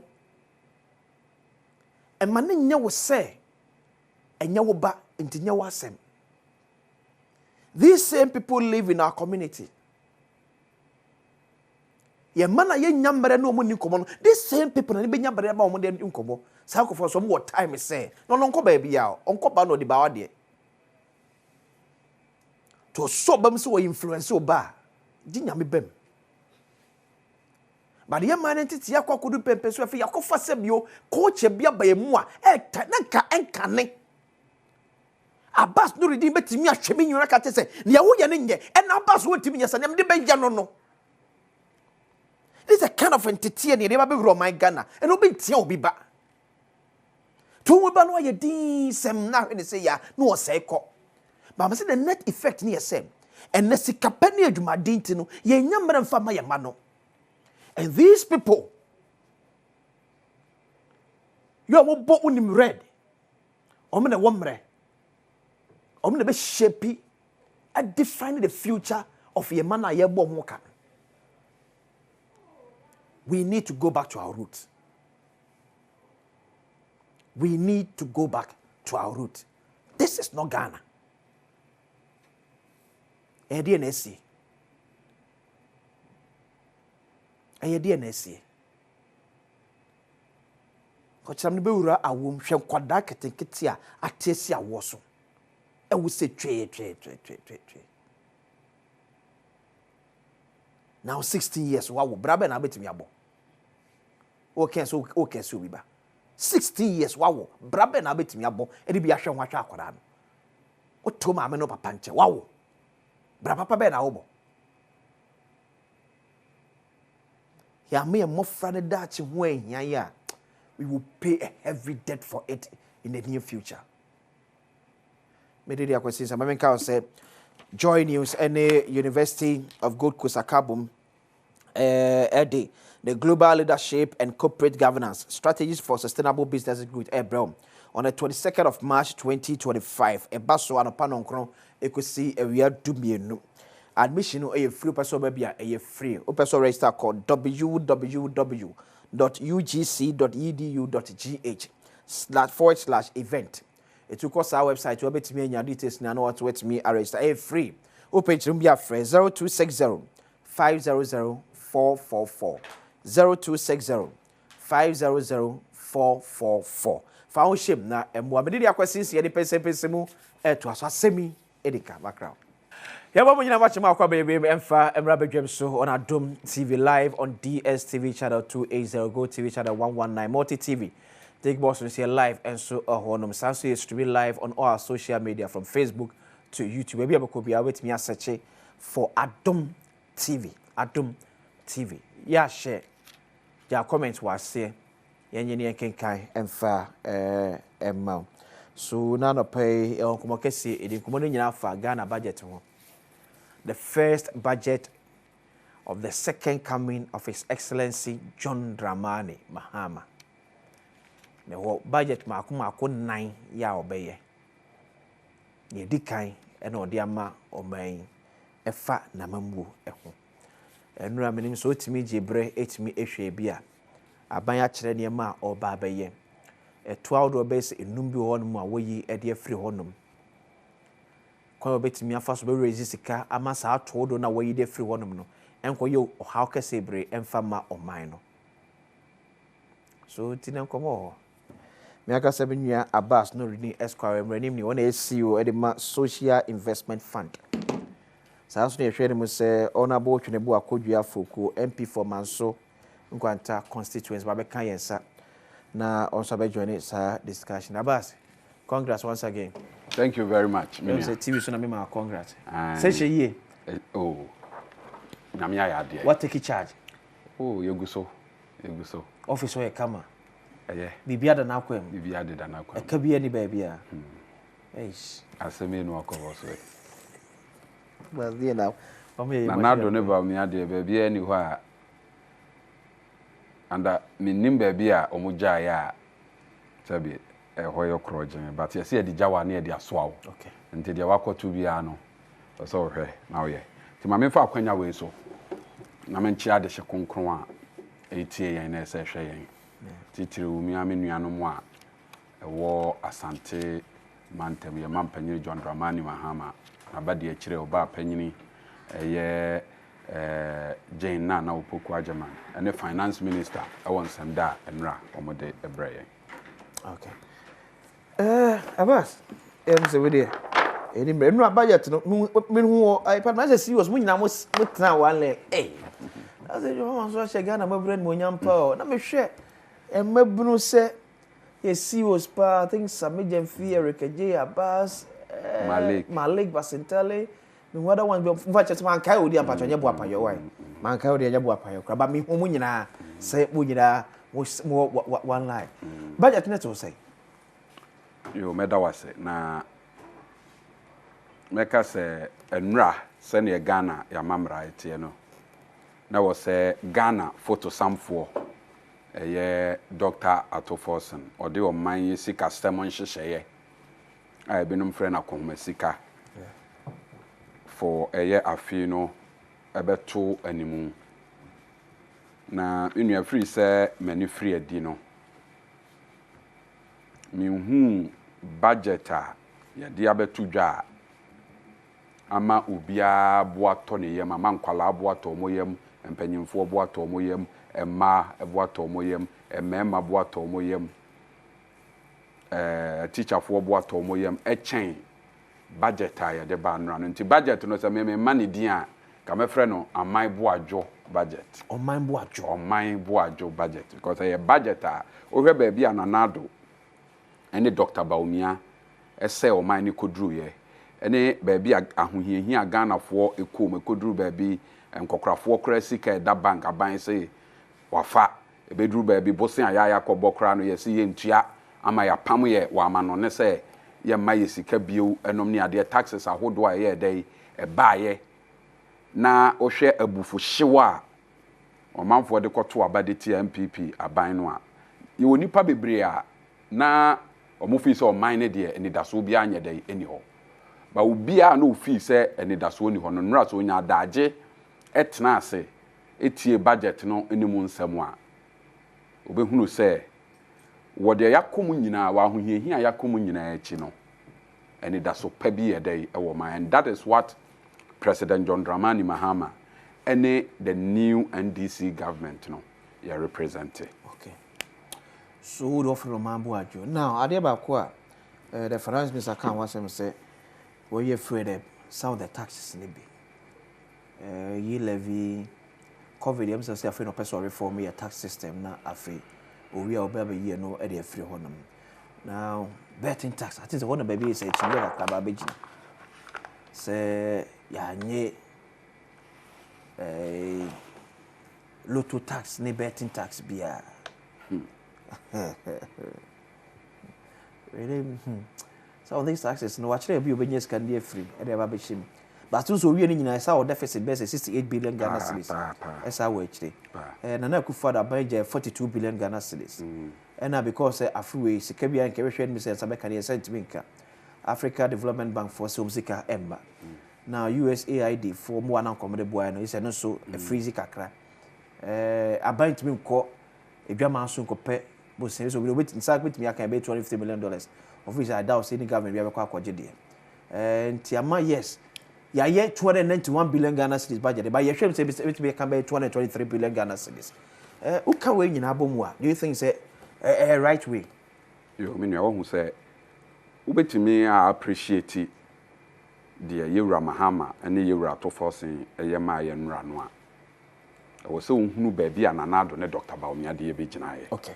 Say ye ohunu a because baabi ananado ne Dr. Baumia be ginaye no enka ebre aye wo mu budget ebe ye na wo se enka ye budget a esade o how ebre Ghana for esade ahokyere eye de yeba because nanado ne Dr. Baumia baabi o mo be for man free ye baabi ani esika sem gina ne baabi o mo de ekoduru ye no ma sa ne kra ina so onim say Yewra Akufuado ane Yewra Baumia ebe for man no na ye ka ye de free Kwame Nkrumah pen so ebe kan Yewra Mahama pen so for 60 years no na eye 120 billion meboa yeah 120 billion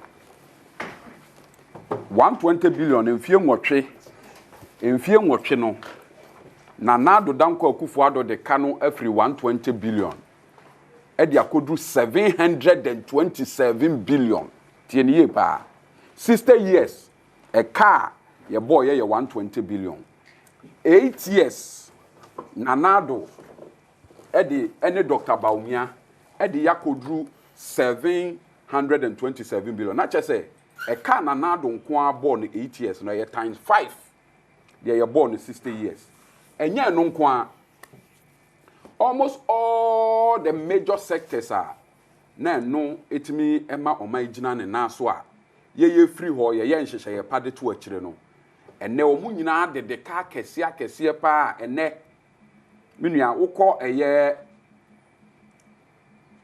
IPPs one enua enyinama hoɔden kanea de ma yɛn no a ɔmo nko a yɛ de ɔmo ka 270 billion ECG edeka 68 billion Cocoa board Yewura Mahama abra wo firi abamu 2016 no oja cocoa board on fast $400 million because you projected 2016 say you better cocoa 750,000 metric tons. Okay. And who scan your koje by the end of 2016-2017 cocoa season, you know, near 966,000. In the additional 200 and something thousand, no, ebe ye mfaso, and ne cocoa board de 32 billion. And ya honkwa Bank of Ghana, free say you feel ready, and say Bank of Ghana, akwa hu here, Bank of Ghana, egu ama ne omuso omu hia 52 billion, and san omatimi aye dey ejina omo na so. Enye no nkwa abai we assign contract oni hu to me one for sika bia anto ho eno nkwa 190 billion. Afi we nkwa no minua domestic market car na nado ne Dr. Badwam yankwa boy no 4 years nkwa no bosia omoji wo Ghana bosia omoji wo Ghana nkwa no eka e wo se Mahama ban ni tua e 150 billion e do so chain eka na eda ho from 1957 ebesi e year na e want low domestic debt nkwa no 150 billion 150 billion na on na nado ne Dr. Badwam yamo ye oman no boni bia enne ye papa John Mahama oyo bi o say eni kwan say ye twa adwo bebre na nka ye kasa ye kan nsem a anhwanka ye be chi nipa bia bo masanuam na nado koji sika ebedi ne ne ebra so obetua na watu dia be 2026 because onim say be duru 2026 no onye dey no oni ho no watu dia be 2027 enti 2027 nko ano eka e wo say ye tua ananado ene tu dodo na be hye yanim no na e wo so no tua wotu be hye yanim no e 57.6 billion 2028 a election year no e kai domestic nkwa we de was ye tua e 52.5 billion ansa na external debt no nkwa anso ebro 10 trillion. There is no sector under Nanado Danko Akufo-Addo that is doing well, whether the energy road fund nkwa no de 6 billion, contractors here do almost 20 billion generally. But in spite of all these difficulties, no, Omanpenyini Mahama was a bearman since you man son Mahama, and yet the Jawon so near the Ayede, yet the Aswao. And in spite of all these difficulties, no, Ghana for Enyanimu Jidi no Matuaba Ediamano. Into a no dear, in spite of Niama I say no, o me charge or be ye no ye. Nanra mimitie budget no. For the first time, adia ba kwa me hu ye ne se ye nyama mpanyini bia waye na adwene se or betoto oman no na Ghana for the ordinary Ghanaians na ye dey ediye. Na ye nyama mpanyini bia ose a oyo. Ye nyama mpanyini bia ofi se emra so se ye pagya nokredie ewo yamanyo semu. Onzo mampanyini Mahama opposition okazo obeyi levy no MPP for so oboa meboa wontimi. Okazo obeyi betting tax omo so oboa wontimi. Enne Yewura Mahama eyi levy e free ho. Oyi betting tax, oyi emission levy, oyi VAT on motor insurance vehicles, and then ne we driver near wo insurance ubekwa kotwa VAT na eda so no ye dey e free ho. Withholding tax 1.5% how a small scale miner odwedwe wo mowrim na otu gold kakra na obi to de akwa ama no ne eda so no ne wo so oyi ni nyina ye dey free ho.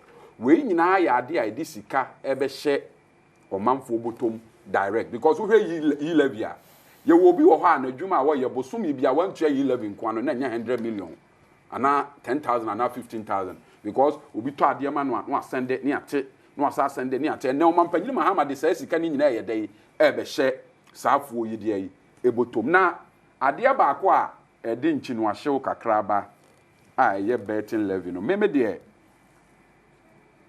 mesre menuanom MPP for ade a Ghana for the year MPP for no minua.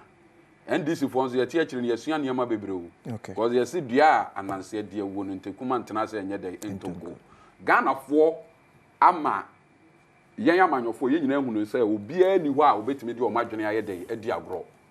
Na, would the Ghana for a diagra or mobile sign of free wachi, wabra wo kra wonya dai unim na baby a wo mahwe no so mo ye wo madwene so mo be ye wo niema saa fa se Ghana fo se bi adwene na ye tirimu a ahwa 2028 there ahwa 25% no benya and na mo se mo anye betting tax mo se mo anye betting tax ba wo ko mo manifesto 2024 manifesto no amu me sende ama mo na mo de ato screen ni so no obi ahwe page 21 implementation of wide-ranging tax reforms.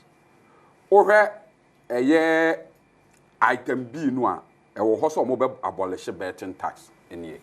Hwe. Mo so mo be abolish betting tax. Okay. Wo de yaye no. Omo manifesto no. Na ade a mo se mo anye no, esi den na mo se mo betwam. Abrante bia a watwa bet DB penis enim say, utwa bet na wudi 1000 Ghana, abai we eje 100 Ghana cedis. Udi 10,000 abai we eje 1,000 Ghana. Enti ade san da be ya nkwanta yira yen a enne mo beti mo ni ayira say mo de mo anye tax bia we nyina aka ho nti na ye mu bi free say kanoforia tax mo ti akora na ye be so mo akofa na free baby owo e de na ba o mo de beba. O metre ye baby as a betting tax ne koye because obi otwa bet bia GRE. There is another video minia. GRE no GRE eye omanyi ekua ejeje yesika minia so wahunu sa video no almost a betting tax at the initial stages and a lean season ne kra no betting tax no omo jeje 15 million and now so Abbas where the first me already the finance minister Nasamoa Okayana said, Mr. Speaker, we will abolish the 10% withholding tax on winnings from lottery, otherwise known as the betting tax. You see, over betting tax act no a two component of taxes na ye dey ewom. Ni na na ka bom ne friend betting tax. Ya wo one we sure say friend betting tax. Yes, o ka ni nyina bom a. On say there is one on betting. 10% on betting. And there is another on lottery. What you say lotto enom ni ade. According to omo no omo say lotto de ne de omo anye dey omo implement it. But betting tax de ye nyina ye nim a ye frɛ no bet ne de omo ye de omo ye. De NDC ye say ye be ye free ho no say ye 10% withholding no say ye betting tax o ni nyina na ye say ye dey ye free ho. So we ne sa o. I think say one ma e bi amina da betim be mo be catch us say because who describe it the withholding tax on lottery gaming sir as betting tax then it becomes a challenge because it cannot be described as a betting tax. You see? Because I would share the practice note now, GRE, EDJJ, sir, taxes now. Betting tax no a component of the gaming a tax act now, a buy. And now, and yet betting tax in Kwana was here. You were casinos, you were other games and war as here. So maybe I think it's be a confusion if the finance minister describing the whole act as betting tax. Betting ya yemra on sansa na obetumi age to wo Ghana ha no age se o yemra sure ya yemra ya se ye de bejeje to bi ebi wo bet so and ebi wo lotto so bet de no de ya sha ase ya jeje according to the finance minister no if you say ya sha ase ya jeje sika ya jeje on the betting tax 180 million lottery tax no a o se wonje ye no e da so yemra e wo ho. Okay. Aban bia obeba obepe bia ode betimi dia yedai aye adwuma. Okay. And even though no that aspect no cry yenye ya, it is still a tax obligation that has been passed by parliament. Okay, but so some to see where the it means you be scrap the tax on winnings from lottery operations ni nyina. And no you one. And a betting tax na no ya ye ni nyina wo ye. Betting tax no share the winnings from lottery operations act. So the entire act no that is Act 2015, that's Act 896. Most scrap the entire act in the phone. Dear ye budget, dear ye no, dear Dachi be ya home rabbi be betting abejo, Nina ye day, ye dia. So then we say, I didn't know Minister announced one other can betting tax because the entire act no also has the betting tax. Sometimes, a lawyer for the optics, and not necessarily for the optics. Sometimes in the law of interpreting a document, you must read the document as a whole. Okay. Minister not say betting tax no me year free hono sika so far ya jejini 180 million. not just say by necessary implication ade a wo ka ho asem ye betting tax the nipa di ane akoyi bi afri so no eno ho asem wo ye dey wo ka it casinos dey nyina be ko betting on everything no say their minister na president Mahama ye ne say or ma the ordinary Ghanaian ne kumu aye dey adwono okay na betting companies no mo na gisika kese no so mo ye je omo tax dada yeah ye je omo about 20% of omo earnings it do say be ordinary you know on the winnings a double taxation from a double taxation from the end of government you are overburdening because we could trap better mendia sika no aye na ban no tax dada in this mimi di na wo say tax me a e yade ba ko no na wa cheche tax na mu bebra wo ye de wo ye enti wo hwe enra enhyehyɛ ya ye ra ato force ndi gu akwan mu no a minim say akwanya beba me asa ka the financial obligations and asika ye twa ye de be ye niam be free education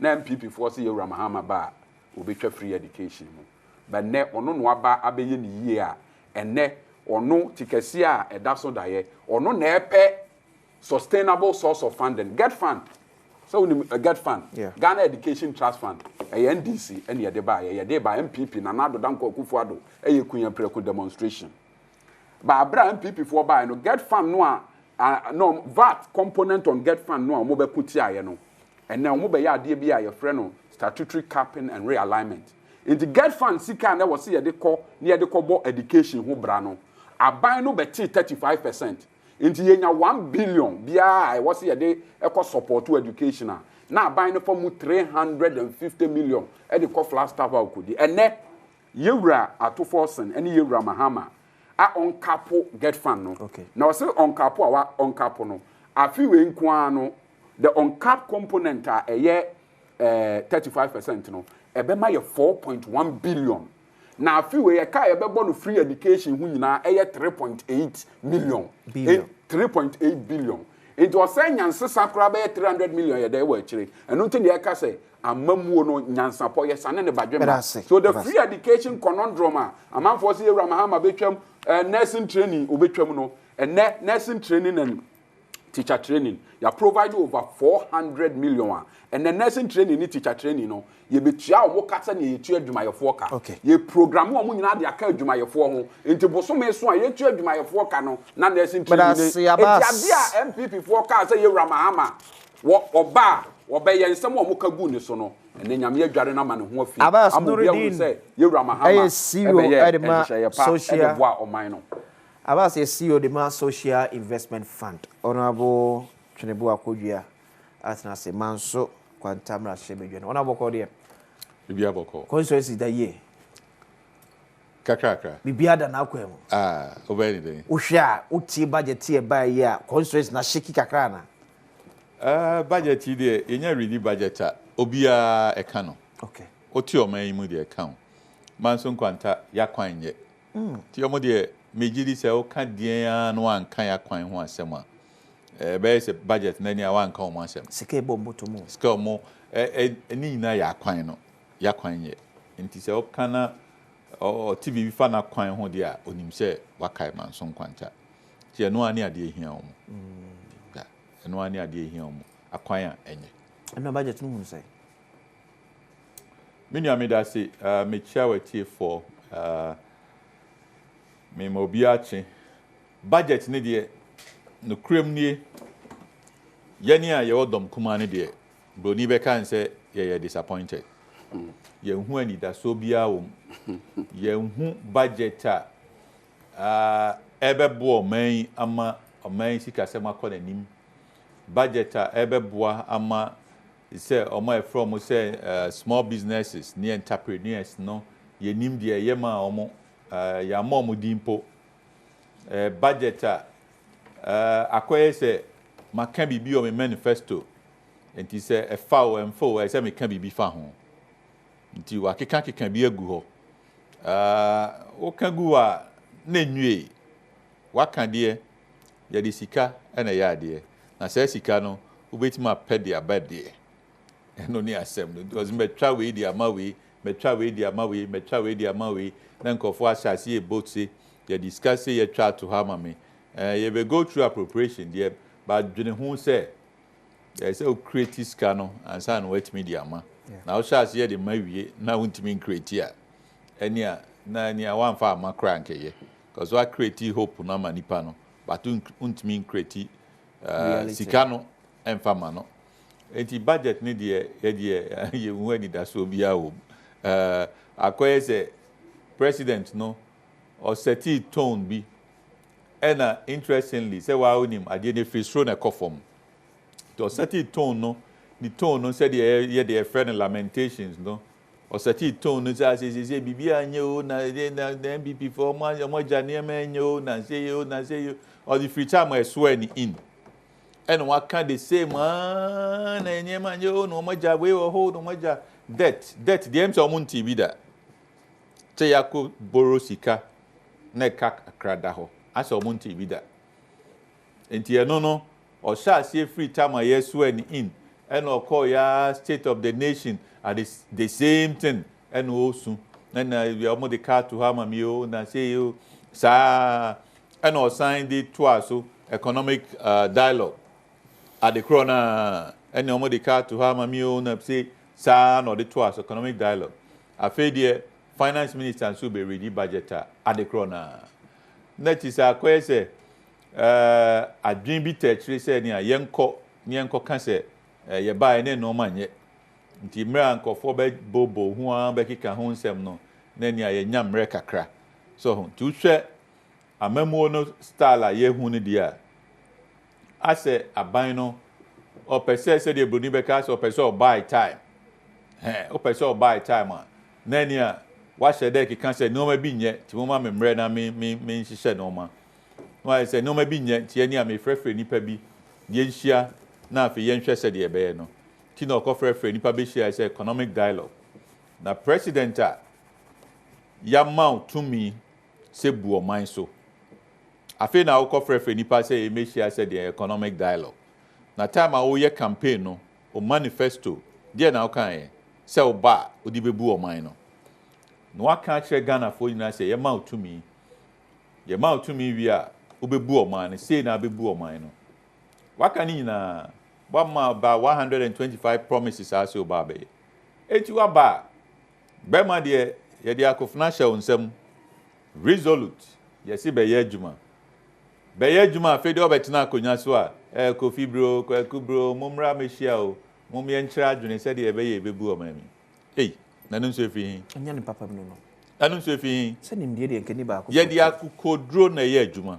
ye de ahya wonsa o ba no ye expect say oboa ho wa ye campaign wo manifesto e na odi aya ba be ye president wa kan enunti na oman for ato ama na oman for agina wa no di sem so e de ato ama wa wie afi de oba also obi na ma metrel de onye adentia se okosi sanipa bebre be hia se ne e be koso nti education na se ne enkohia oho monchire mi o na education o na se ne enye no na wanwan na wo ba no na o se na be no enti akoye se o buy time and o complaining and o battle no enkosi hwe enye kakra no Ghana for omo behu no kre wo se wo bibia obeya ama omo a ezi agro be so efra no pa eno an so de ato form taxes a wo do bia mo de buy na ebu amanfo kom aba ne so ye free ho no don kuma sa gina na so ka che se budget ne bibia anim minia budget ne de se o hwema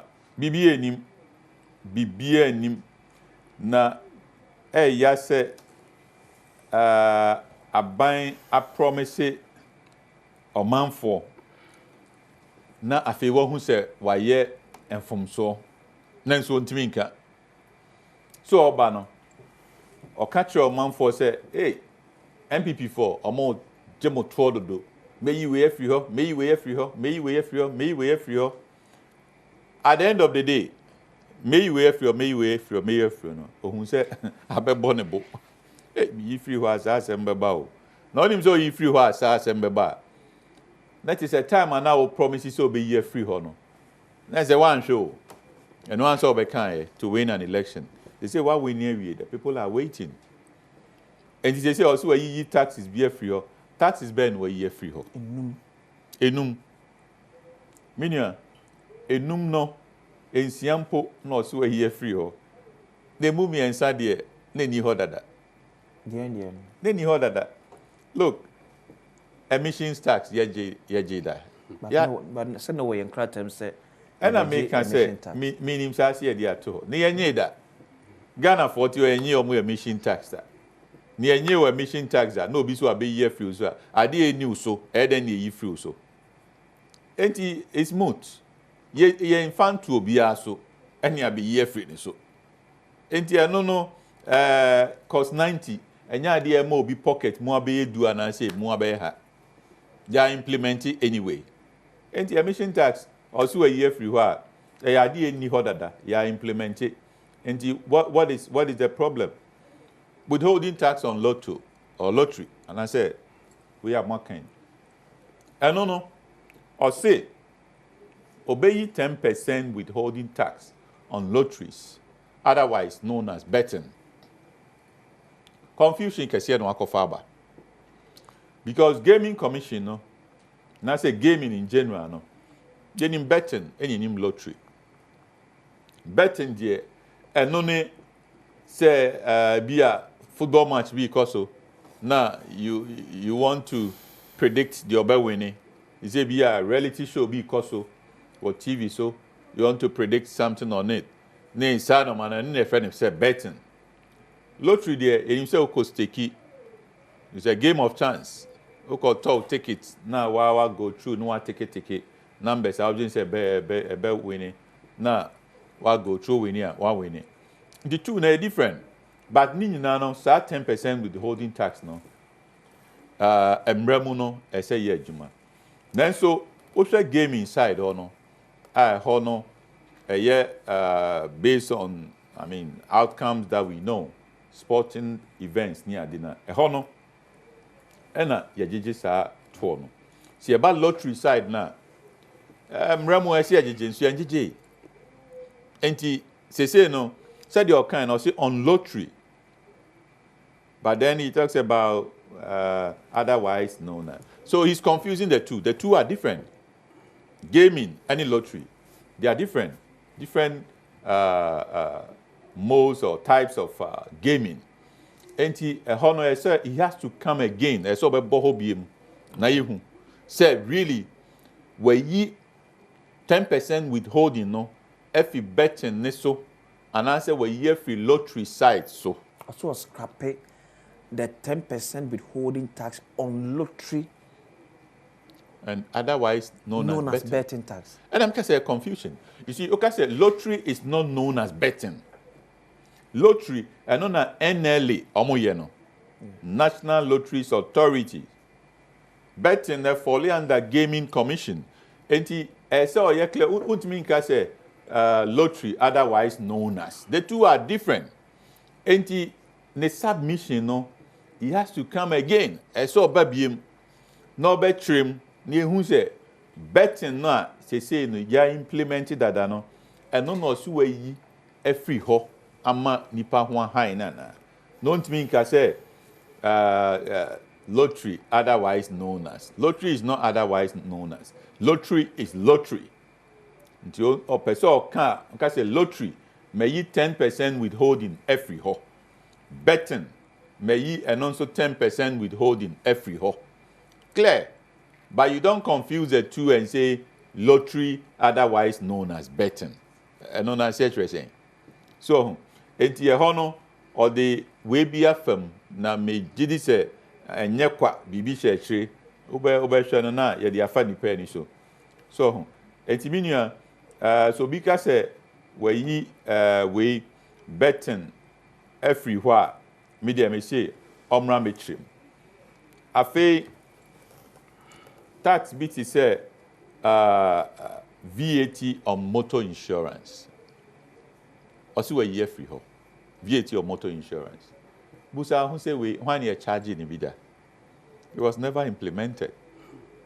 And the idea ye implemented the Ghana ni bi entu ada. Na dia enya odadwene. Afedi yes year free so. Na dia ni year free so. Enya me dadwene. And so you see a year free me so. Now there any honor ye free so. So enti sa we taxes also a year free ho near deno see a train ye eni ho and me cast away year free ho na sana etie we show ma or see where ye be free ho really taxes away year free ho no ebi you say e-levy there were year free ho na e-levy nin so my rain fi say ye about me or kind so be e-levy free ho enti anya wanwa ye de ye gitum say e-levy na say ko sa 1.5% withholding tax on gold export near small scale mining no and no so no so kaya August 2024 encha ekra MPP for Yekoshia or Takrade Yekoshia or you about me or the two ja one can see who check it tapes now you find it or see obey reduce to at 1%. It's the idea never pipeline anymore that not Dr. Bamia going in free. Also be about 1%. But that's also a year free. Also a year free ho. I mean but the matron said Dr. Bamia no adwene ho that. Okay. Also be at about 1%. Afe COVID levy. Ebi ka say also a year free ho, but onye nyim free ho. O say no, or be ma technical team ahwe a VAT system no. Na oma man advice. Enti oma man advice based on that, obehwe say COVID levy ye be year free ho and say ye nyim free ho. Okay. So enti nyasi a year free ho. Enti se okas wo yi taxes be free ho a chene say 6 now mention here no. Emu 3 na e apply dada. Na ni ho obia nyi hu skanti onyi burden emfi obia so. Ena 3 na kan so no say the make no e-levy na Dr. Bawumia so be year free ho dada. A gold we withholding tax no 1.5 Dr. Bawumia not sure about 1.5. It's on record.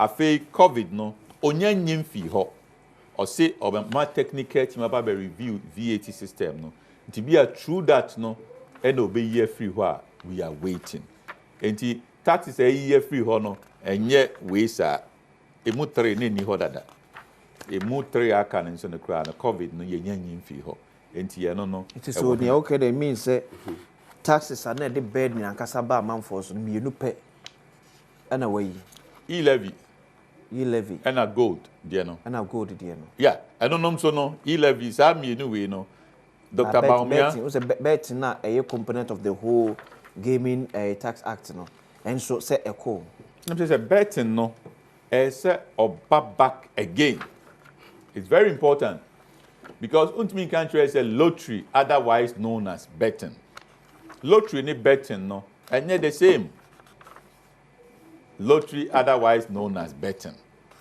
No, if you are talking about lottery, NLA, talk about lottery. If you are talking about betting, talk about betting. Now, when you have some sense of belief, say the whole act now also was scrapping the crowd. He has to come back. The act now they a tour, say a lottery, say a casino, say a betting.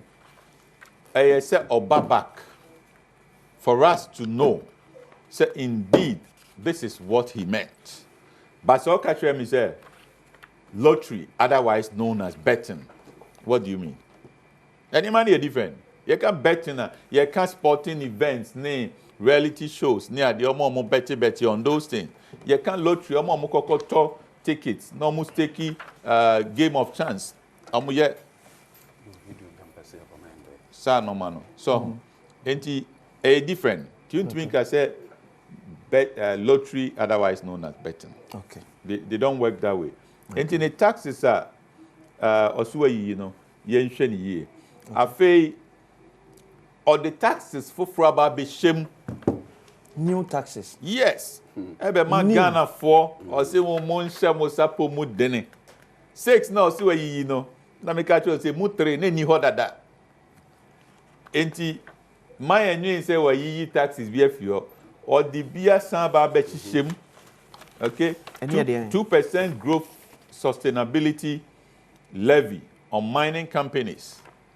Or the abeshim or budget nimu 2% growth and sustainability levy on mining or the abeshim. And on your increment of rate rather than being termed as new tax. No, any different. Oh. There be says tax no other though. Yeah, but let me tell you, TNE. Okay. Ubet media straight and so no cray woman no. No cray woman no. Sa levy ya de buy say emra na on mine a hunchre wom. Into the bar sunset clause so say ye be na emre we ye kosi emre we ya ye be year free ho. Na say be ended up. Let's say afi we ya 2025. 2025. Yes, ye year free ho. By end of 2025. Yes, ye year free ho.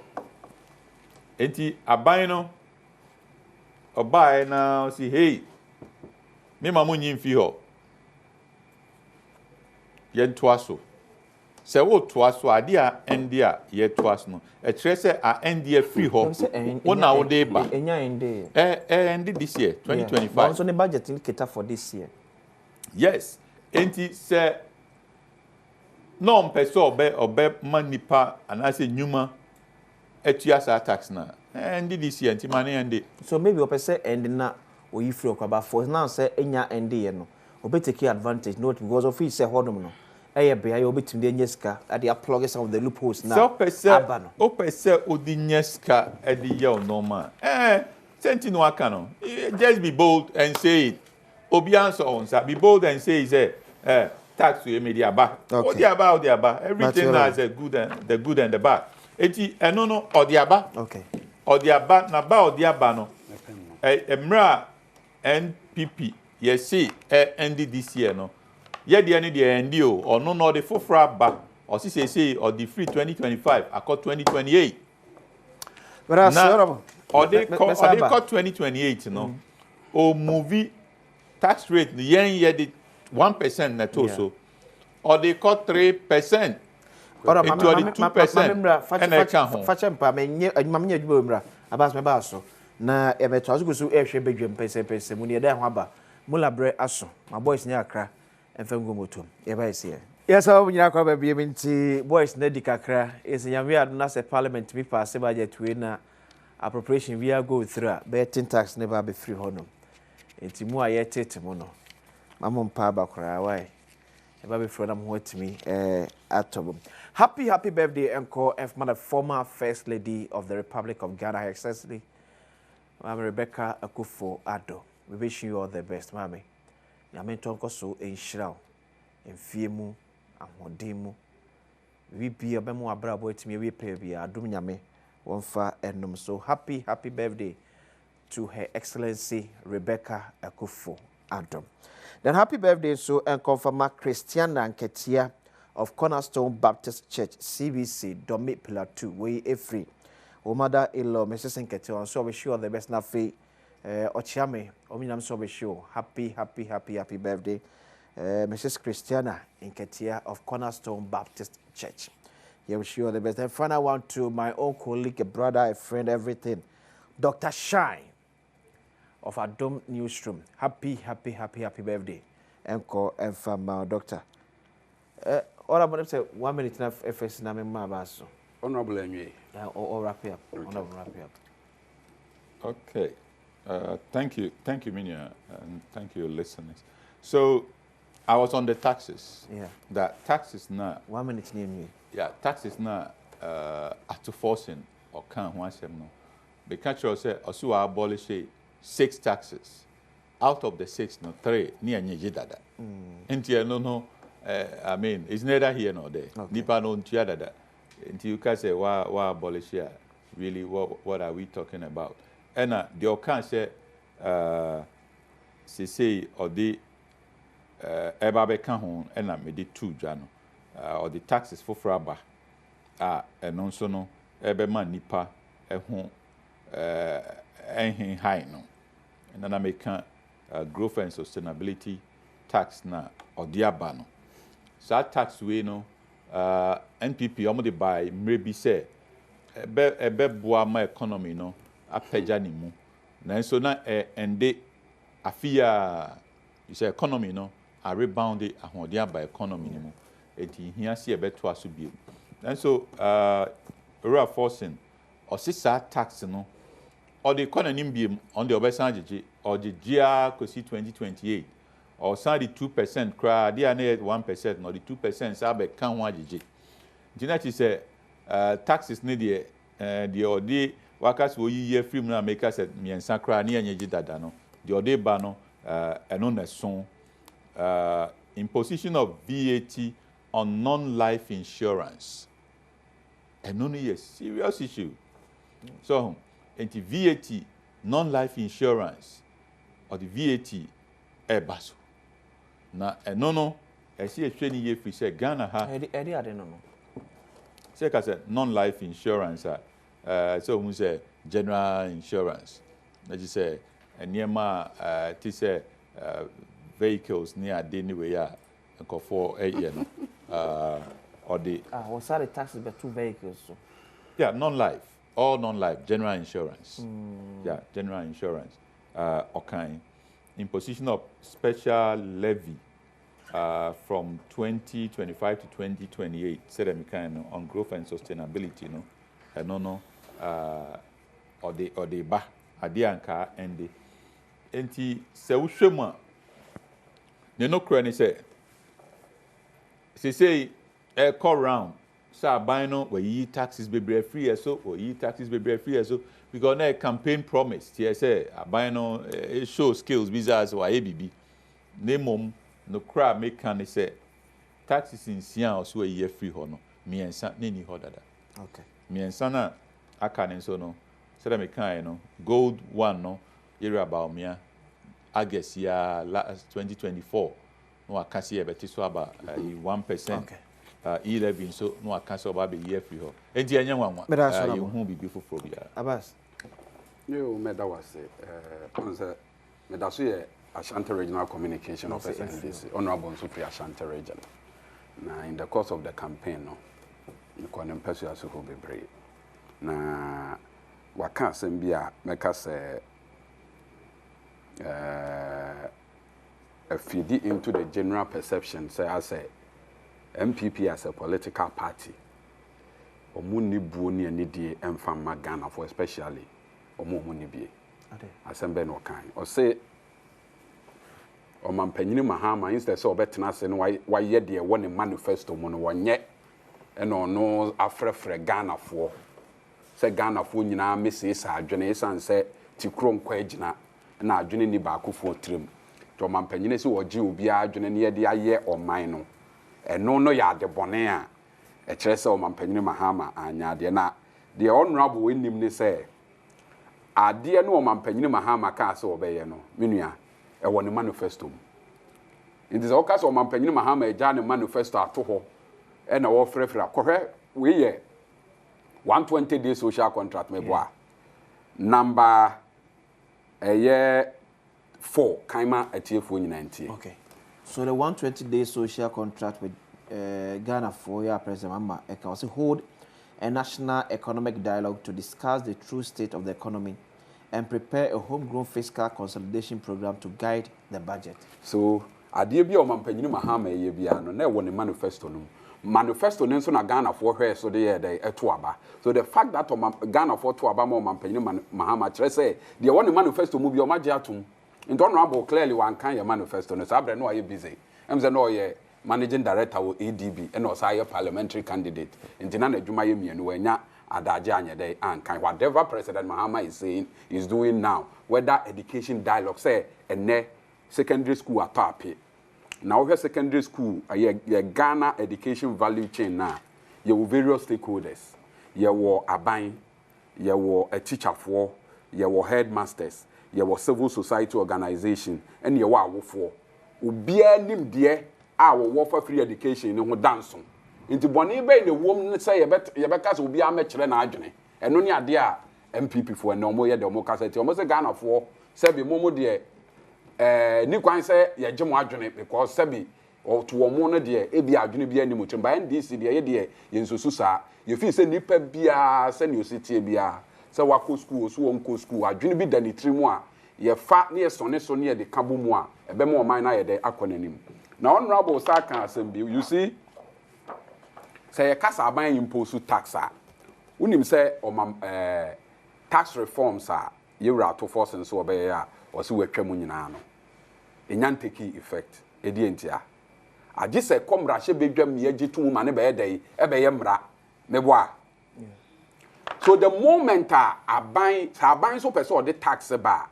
tax ne ma agi se aban dia kwa amana yedai abeye mra the moment aban the tax ne be ko parliament e be ba be ye emra no it has become an obligation on Ghanaians even though aban no betimi aye no zero rated set tax we menje unim se roto e wo ho se wo se agi roto by aban ye zero rated the facts aban ye tax ne zero rated no enche tax no yenye de yenje emission levy no wo se omonje no ukọ eye parliament eye 2023 and aban we de miracle parliament emission act 2023 at 1112 ene abeye nkronua da Ghana fo komu aban bia ba obetimi dia ye dey aye adwuma even though aban no zero rate no yes e be ye free ho what you say so aye ade aban ye so obeji aye dey eda ho the fact that won je ye ne nkyere se mra na nye dey eni obi ntimi fa nya adwuma yes e be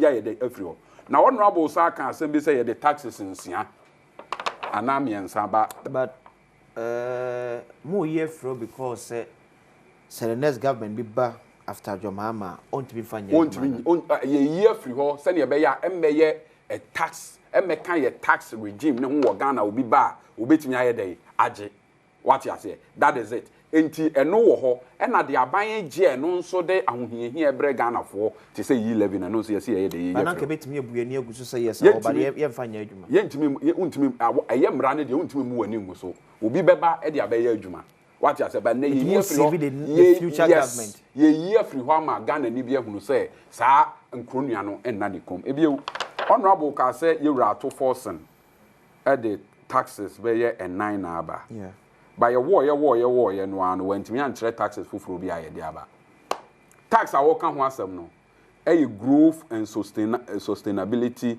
levy utie on gross production of the bigger mining companies. So taxes and MPP for na de buy na ye 1%. Yeah. And then ewiase nyina gold bu akosoro wo dwaman so. And na aban say me dey call 3%. Na Newmont Anglo Gold me pa cho oba wo Makola market or too good ana. So you can't tax your taxes a yes for tax and what taxes say a year here for tax. And I will heard the effect of tax. I will heard the incidence of the taxation or more I affect you. Ye levy affect Ghana Nibia. What are the no to young quite bad day? Or your power pen you, or your kaya you, who will be only be a bad day a better. But growth and sustainability levy. Newmont or mu gold or Manyan or Mutia was so no. And no if a Ghana for obey. I want you to be and no de be Ghana for.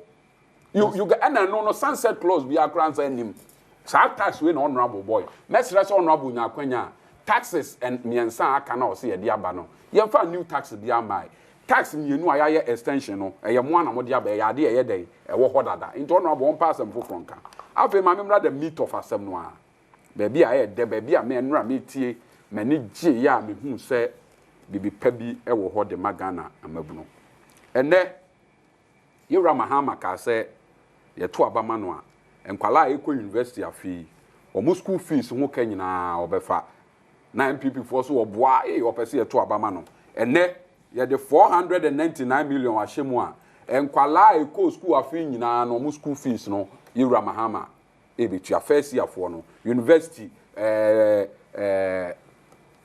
technical university nursing training ni nyina yewra Mahama ebetua provision nursing training ka ho tech universities, public universities, yeah, okay. Public universities. Ebio, adia ba ko a yen hye dam mu a ehia pa eye ema hu siesie wo bra o mabu wo monsa. Amanfo frɛ no ye menstrual hygiene. Won say menua say wo yo ba na udru wo mfie so a wo ye dey bedru mre bi sabi moja benwunu.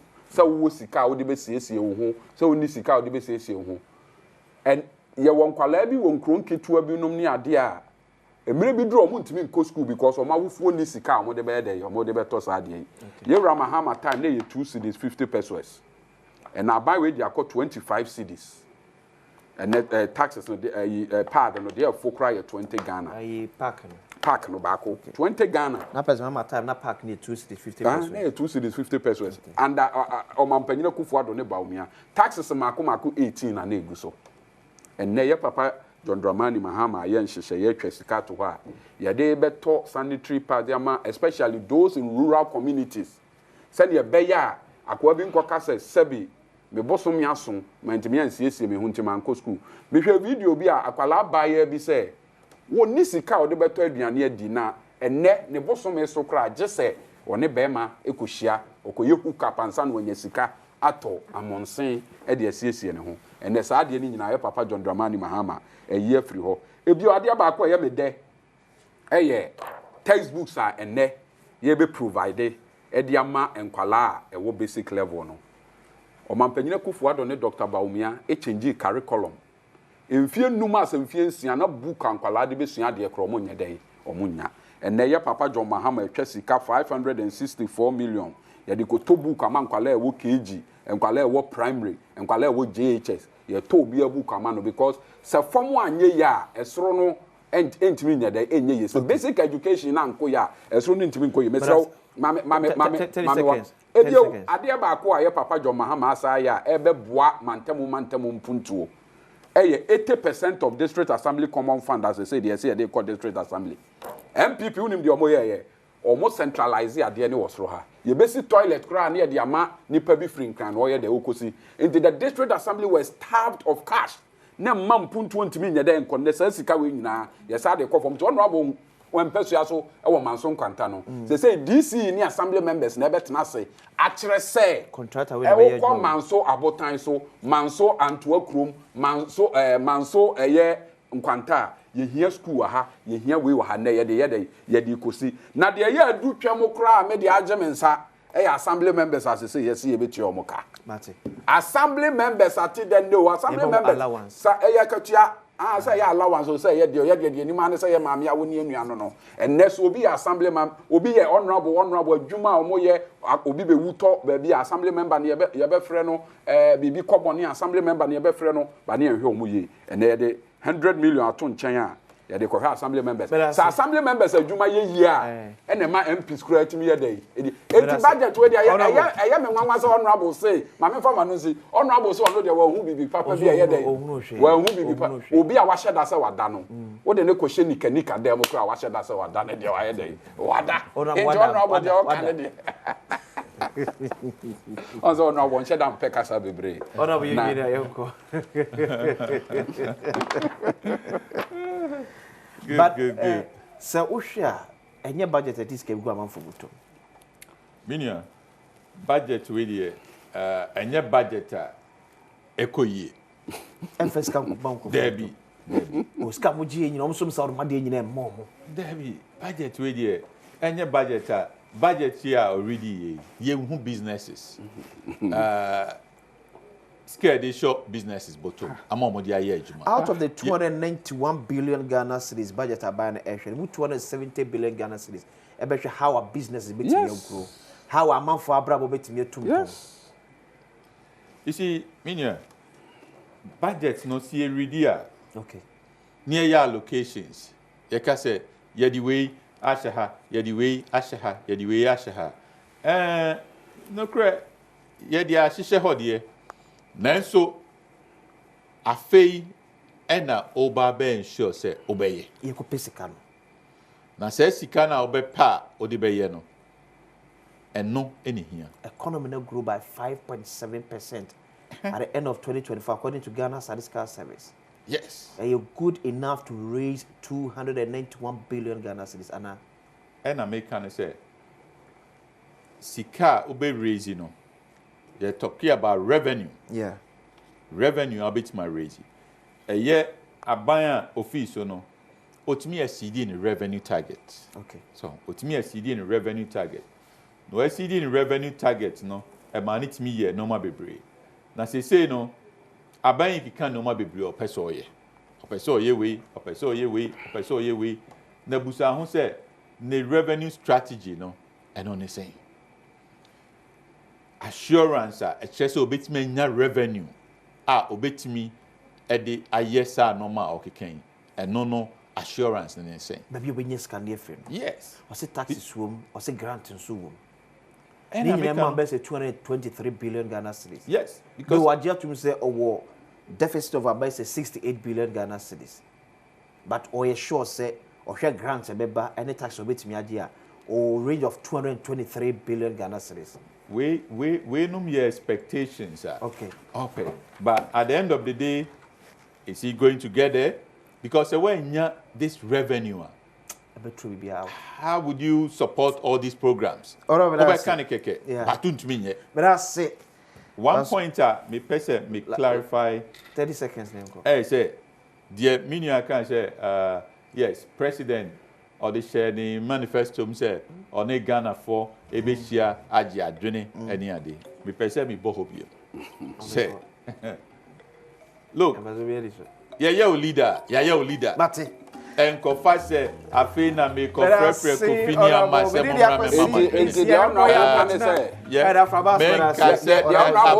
Abbas, me person, we all work as a